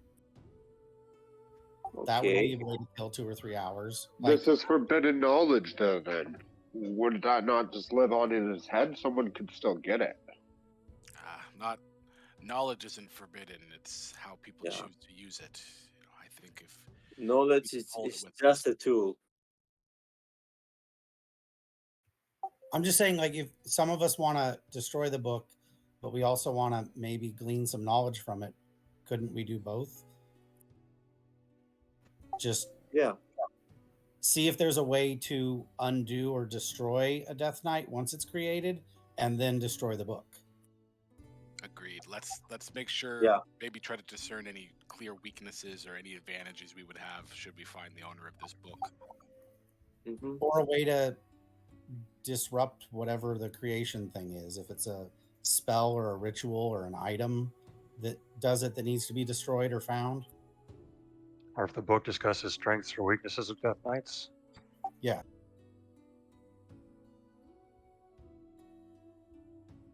Well, Alright. anyway, we're heading to the eat. funeral now, and afterwards, I'll begin going through the book to see what comes up. And if it helps, I also speak Draconic. Well, 2 sets of eyes are better than one. Not necessarily. I'm not the brightest torch in the cave. If you read anything notable, since you're the only one that can decipher the script, you could just say it out loud, and then it's on all of if we're- us for history and If we're Arcana. just worried about it being tracked, though, couldn't he just rewrite it on something different on parchment? Are you talking about? I don't think that's The how book. You just knowledge works. copy the book onto parchment so that it's not trackable, and then we burn the real book, and we've made a copy that nobody knows about. So, like, transcribing it is what you mean? Yes. Okay.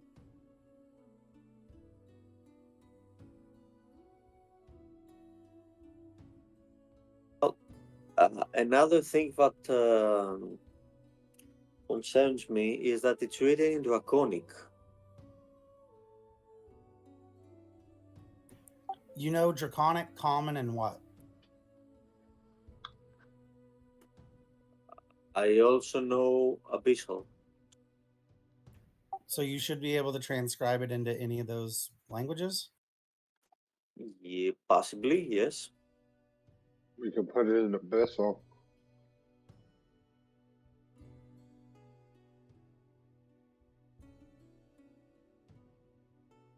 Maybe this is overthinking it, but I would wonder about the target audience. Not meaning to imply anything about Gondor, but would it not necessarily be the case that most of the people that speak Abyssal aren't the people we would want reading this? Sounds right. Does anybody else know a rare language or a language less common than common that doesn't tend to be evil? I only know Elvish. Dwarvish and Elvish. Me too. I have those same two. We could put it in Dwarvish. I don't know if they'll be making Death Knights. I have met some dwarves that delve in darkness. Can dwarves be paladins? Yeah, 5e. Because they say that in Any Truth race, fallen. any race can be any class in 5e. What about this for a crazy idea? What if we transcribe it into multiple languages? So, for example, the first quarter in one language, the second quarter of the book in a second language, third quarter in a third language, and so forth. That's a great idea. Yeah. We And could then also we hide the separate parts sections of all it. over the world, and it'll take a mighty quest to reunite it. Oh shit! So just a group like ours. This is just due diligence, Savage. Yo, no, I'm Does liking this. I'm liking this. Does anybody know a language other than Abyssal, Draconic, Dwarvish, Elvish, Common? Nope. Not I. Nobody took like Kender speak or nothing. They're all thieves. Shit falling in Racist their fuck. pockets all the time.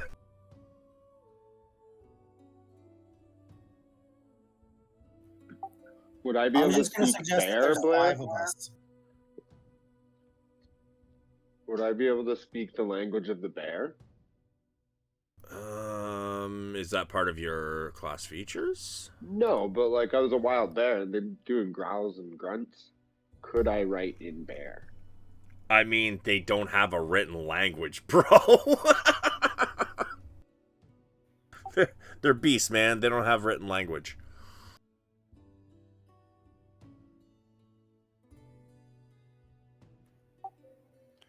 I agree. Let's transcribe it in what languages we can, and discern what we can from this, and burn the rest so we can't be tracked down.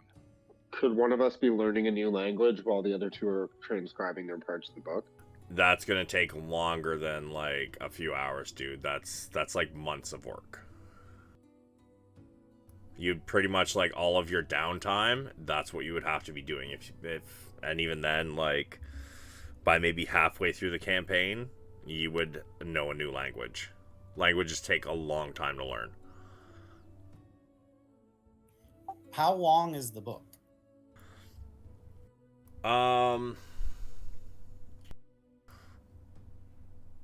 In terms of pages, I'm gonna say this sucker's probably a good like 350. Holy smokes, that's going to take a while. Well, exactly. One person learning a new language. And we just burn the book in sections. As we transcribe a new part, we burn that part of the book. But can we finish that before the funeral? Oh God, No, no. we'll do it after No the way. funeral. We'll do it overnight. Let's go get some chow right now. I need another flask of ale. If I used Eldritch Blast on a cup, would I fill it with ale? No. You would send that motherfucker careening across the bar, frosted and covered in icy ale, and probably hit somebody with it. What kind of vessel could I use that on and None. fill that vessel with ale? None. Really? It's a magic spell, bro, and it doesn't say it fills anything. Like, doing that, it's literally just like a burst of ale comes from your hand, and it does cold damage, and then it just disappears. Like, you don't... It spells in D&D, they do what the spell says, no more, no less. All right. So we're gonna walk in this place. Let's do it. Okay, so Can we take the what was it? Can we take a slightly different route back to the fishbowl from Thornwall Keep? sure, give me a route. Like maybe how do I move here? Like up to the river gate, over, and then down. Sure. There's a bell here. There's a bell here. And there is a bell here. Sorry, where was the middle one? Yeah, okay.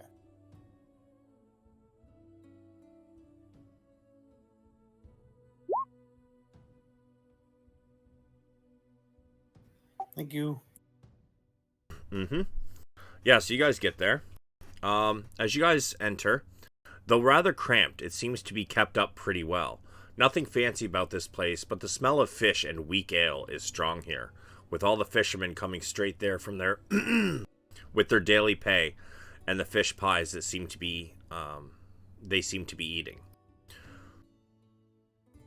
At this point, most of the ships, like the small fishing vessels, have now come in. Behind the bar, there's an elderly human male. Light brown skin, gray hair, long handlebar mustache. Let's see, if I have a handout for him.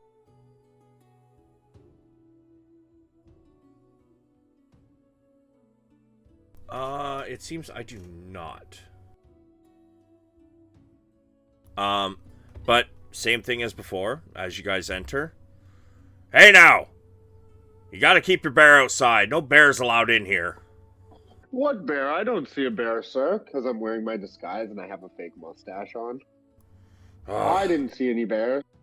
By the hells. And he just, goes to start, wiping off the counter. What is next? It's always something in this town.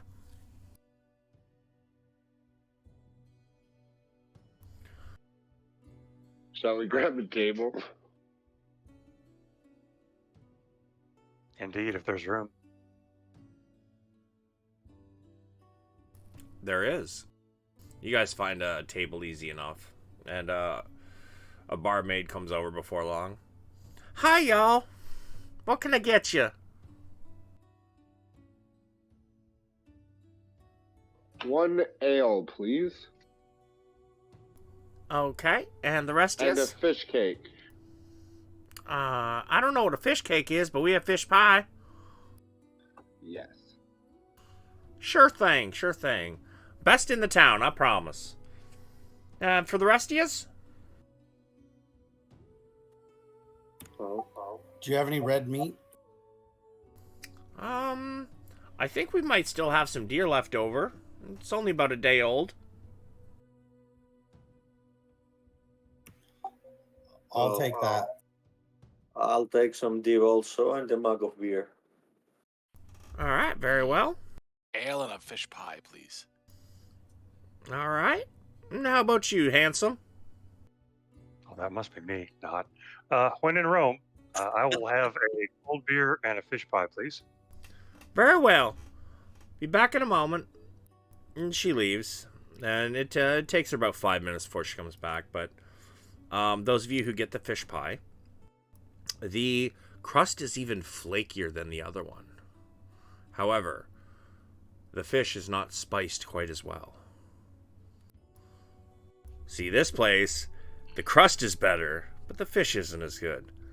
Opposite of the other place. Hence, why everybody seems to, always say that the fishbowl has better ones. Meanwhile, people sitting in the fishbowl say the other place has better fish pies.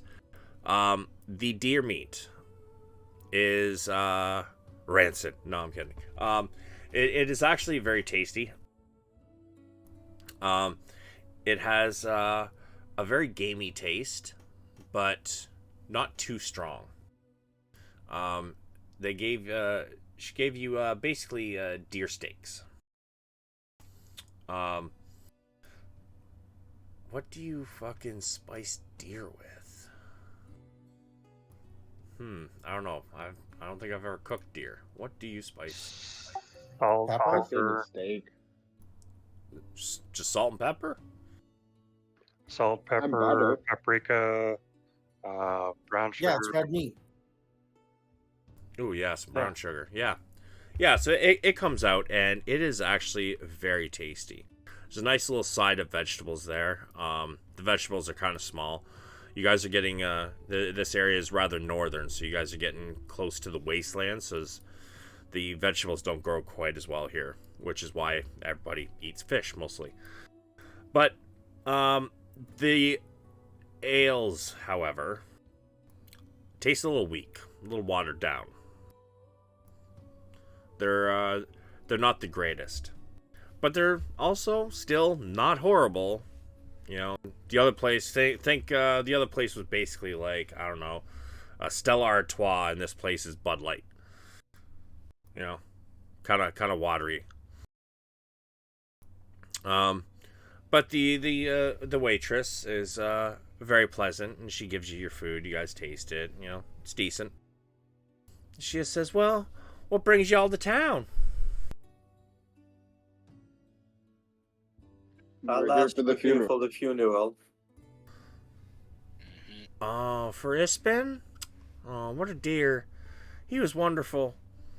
Everybody loved him. Such a kind old man. I want to ask her if anybody didn't like him. I mean, probably Baccharis, but that some bitch don't like nobody. Nobody like him either. There's one mage at my tower who doesn't like him either. How did Ispin die? My understanding, it was just old age.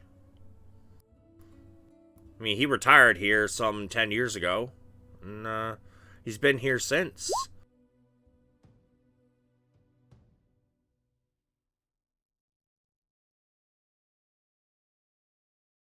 Did he leave any family behind? No.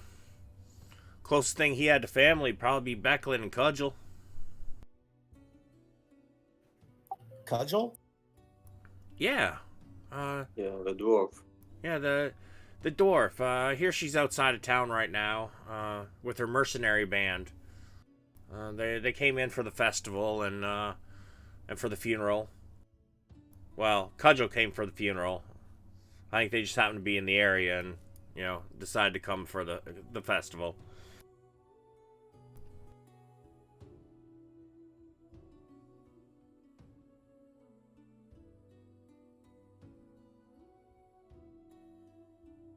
So where's the funeral being held specifically? I'd heard that it was at another establishment. Is that the case? It's at the crab. Yeah, down at the Yeah. Brass Crab. Is there nothing to be at a graveyard or something like that? No, they gonna send him out in the waters. Good point. Okay, that works. Yeah, you know, fisherman funeral. It's fishing Makes town sense. after all, right? Go figure. At this point, you hear, you notice another table's kind of like, you know, waving at the waitress. She's, oh, excuse me, I got some business I need to attend to. If you'll excuse me, I'm gonna head on that way. Thank you. Enjoy your meal. Do we overhear anybody or talking about anything in the area? See anything suspicious? The most you're hearing right now is mostly just drunken shit talking. You know, one sailor talking about, you know, how he caught the biggest fish, or nobody here can catch a bigger fish than he can. And somebody else is talking shit like, man, I saw your fish. Your fish wasn't shit. That thing was all of 3 inches. About the size of your dick. And even the people at the other guy's table starts laughing, you know. Some irate back and forth.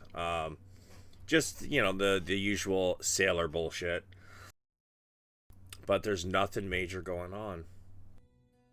You guys got probably about a good hour and a half before the funeral.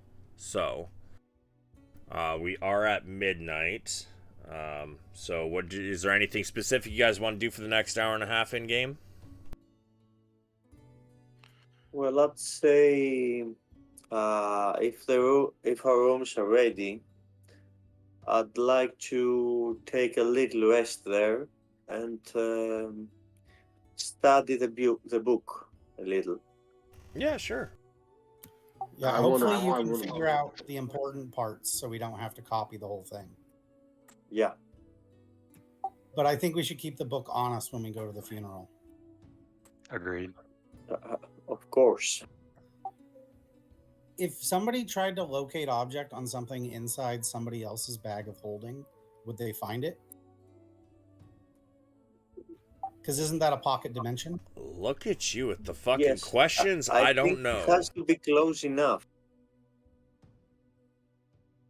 That is definitely going to have to be something I'll look up. However, give me, since he's asking, who wants to take a shot in the dark on your Arcana? I'll take it. You asked the question. Oh no, no. Who asked the No. question? Padraig. Ah, right. Yeah, Gondar. Give me an Arcana.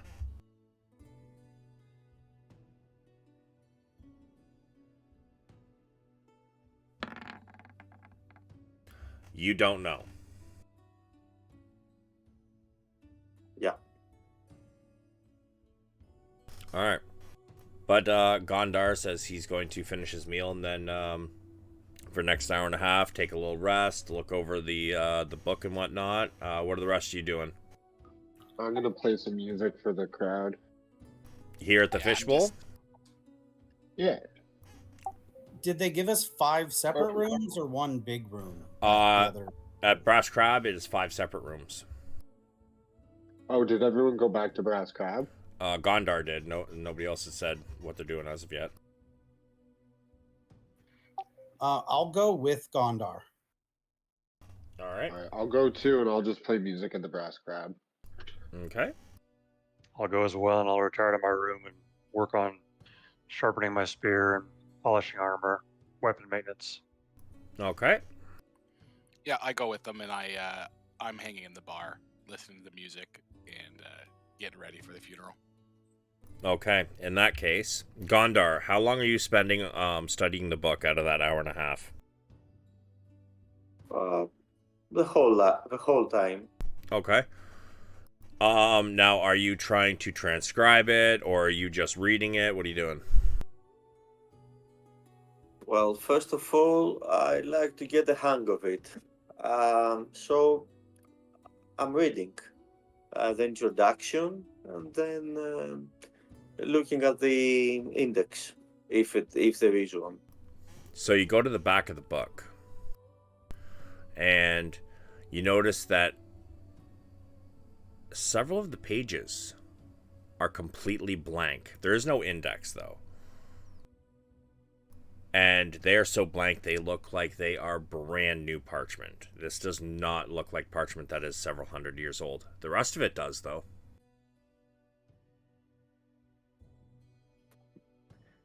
Does it look like these pages were added previously? Give me investigation. You know what? No, Arcana. I want you to give me an Arcana.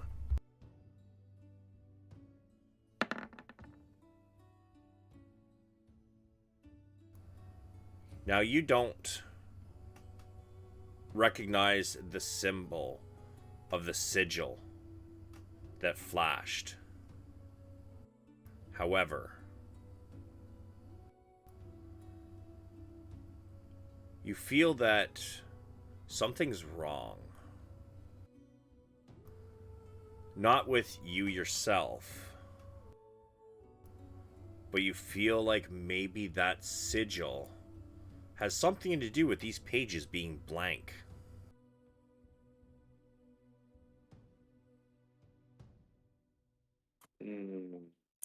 So these sigil, whatever it was, didn't intend to hurt somebody reading the book, but erasing some pages. Yeah, you remember Braun saying that the book was magical, and then the magic from the book disappeared when it was pulled out of the area, and the sigil flashed. You feel that Okay. those pages were deleted with that sigil. Well, if there is anybody in the room with me, I tell him so, and I think that the book is of no magical use anymore. I'd be with you. But I'll still have to read it through in case there are some information concerning the Death Knight's weaknesses, etc., etc. Can I use Divine Sense? Sure. It won't tell me if the book is cursed, only if it's been consecrated or desecrated. Mm-hmm. But and also if there happens to be something super evil within 60 feet. But I'm mainly paying attention to the book, so I'll open myself up to Divine Sense to see if there's anything at the extreme ends of good or evil. Nope, not a thing. Okay. I don't. How do I mark that off on my sheet? I think I get one more use without a long rest. So in your resources area, you should have Divine Sense. It'll be above your feature section.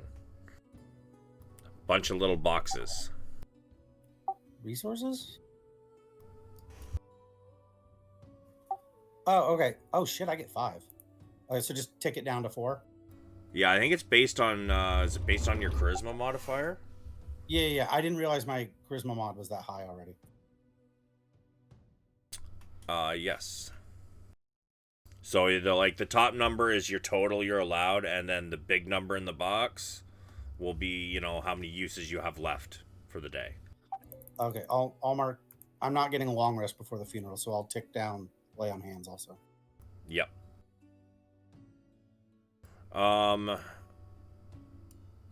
As for the information you do find, so if you flip to the end just to see, the index, there was no index. You found the pages were completely blank. Pedrag did a Divine Sense, didn't sense anything. You're going to spend an hour and a half reading. I'll say you're not going to get a whole lot of information out of the first hour and a half of reading it. But that'll be your hour and a half for right now. And then, Bedveer, you are sharpening your spear and shining up your armor and shit. Want to look the best for the funeral. I want it to function the best. All right. And then, Braun, you're hanging out in the bar while Bjorn plays some music. Mm-hmm. All right. Bjorn, give me a performance check at disadvantage, sir. Because you are fucking drunk.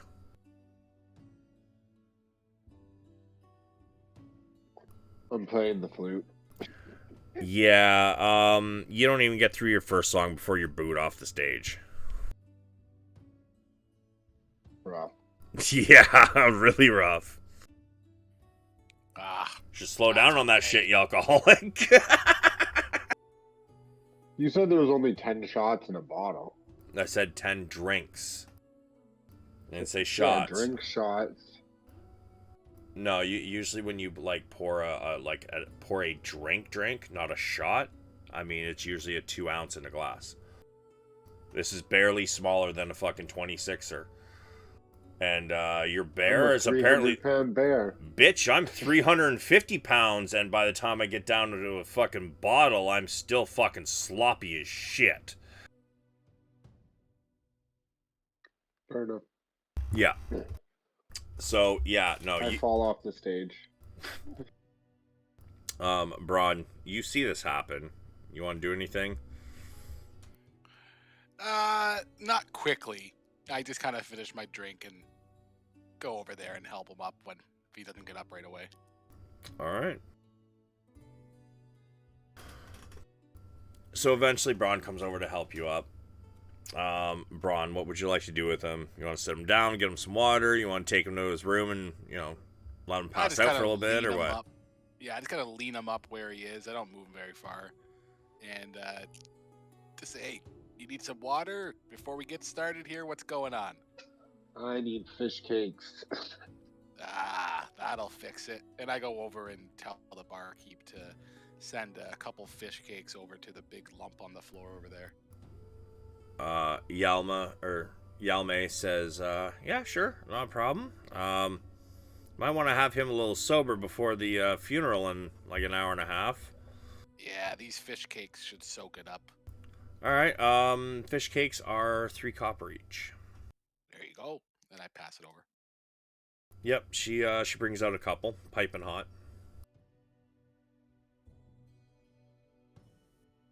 I scarf him up. I ask him if he wants some, like before I bit in the second one. No, I'm good. I eat it down in one bite. Be like, the fish cakes are better at the crabs. At brass crab. You hear Yalme kind of laugh. And at that point, that is where we are going to end for the night, guys. Awesome. Good So game, guys. investigating. Real quick, who was learning blacksmithing when we were at the keep? Bedveer. That would be me. Hi, Bedveer. me. That was me. No, Gondar, you were blacksmithing. Bedveer was learning. He was watching and kind of taking notes. Wait, didn't hear it. Yeah, but That was great. thanks You don't everybody get for murdered coming by out. Bethany. That was a strong ass RP session. I enjoyed that. Good job, guys. Yeah, that was sweet. Have a good night, everyone. All right, take her easy, Good game, guys. everybody.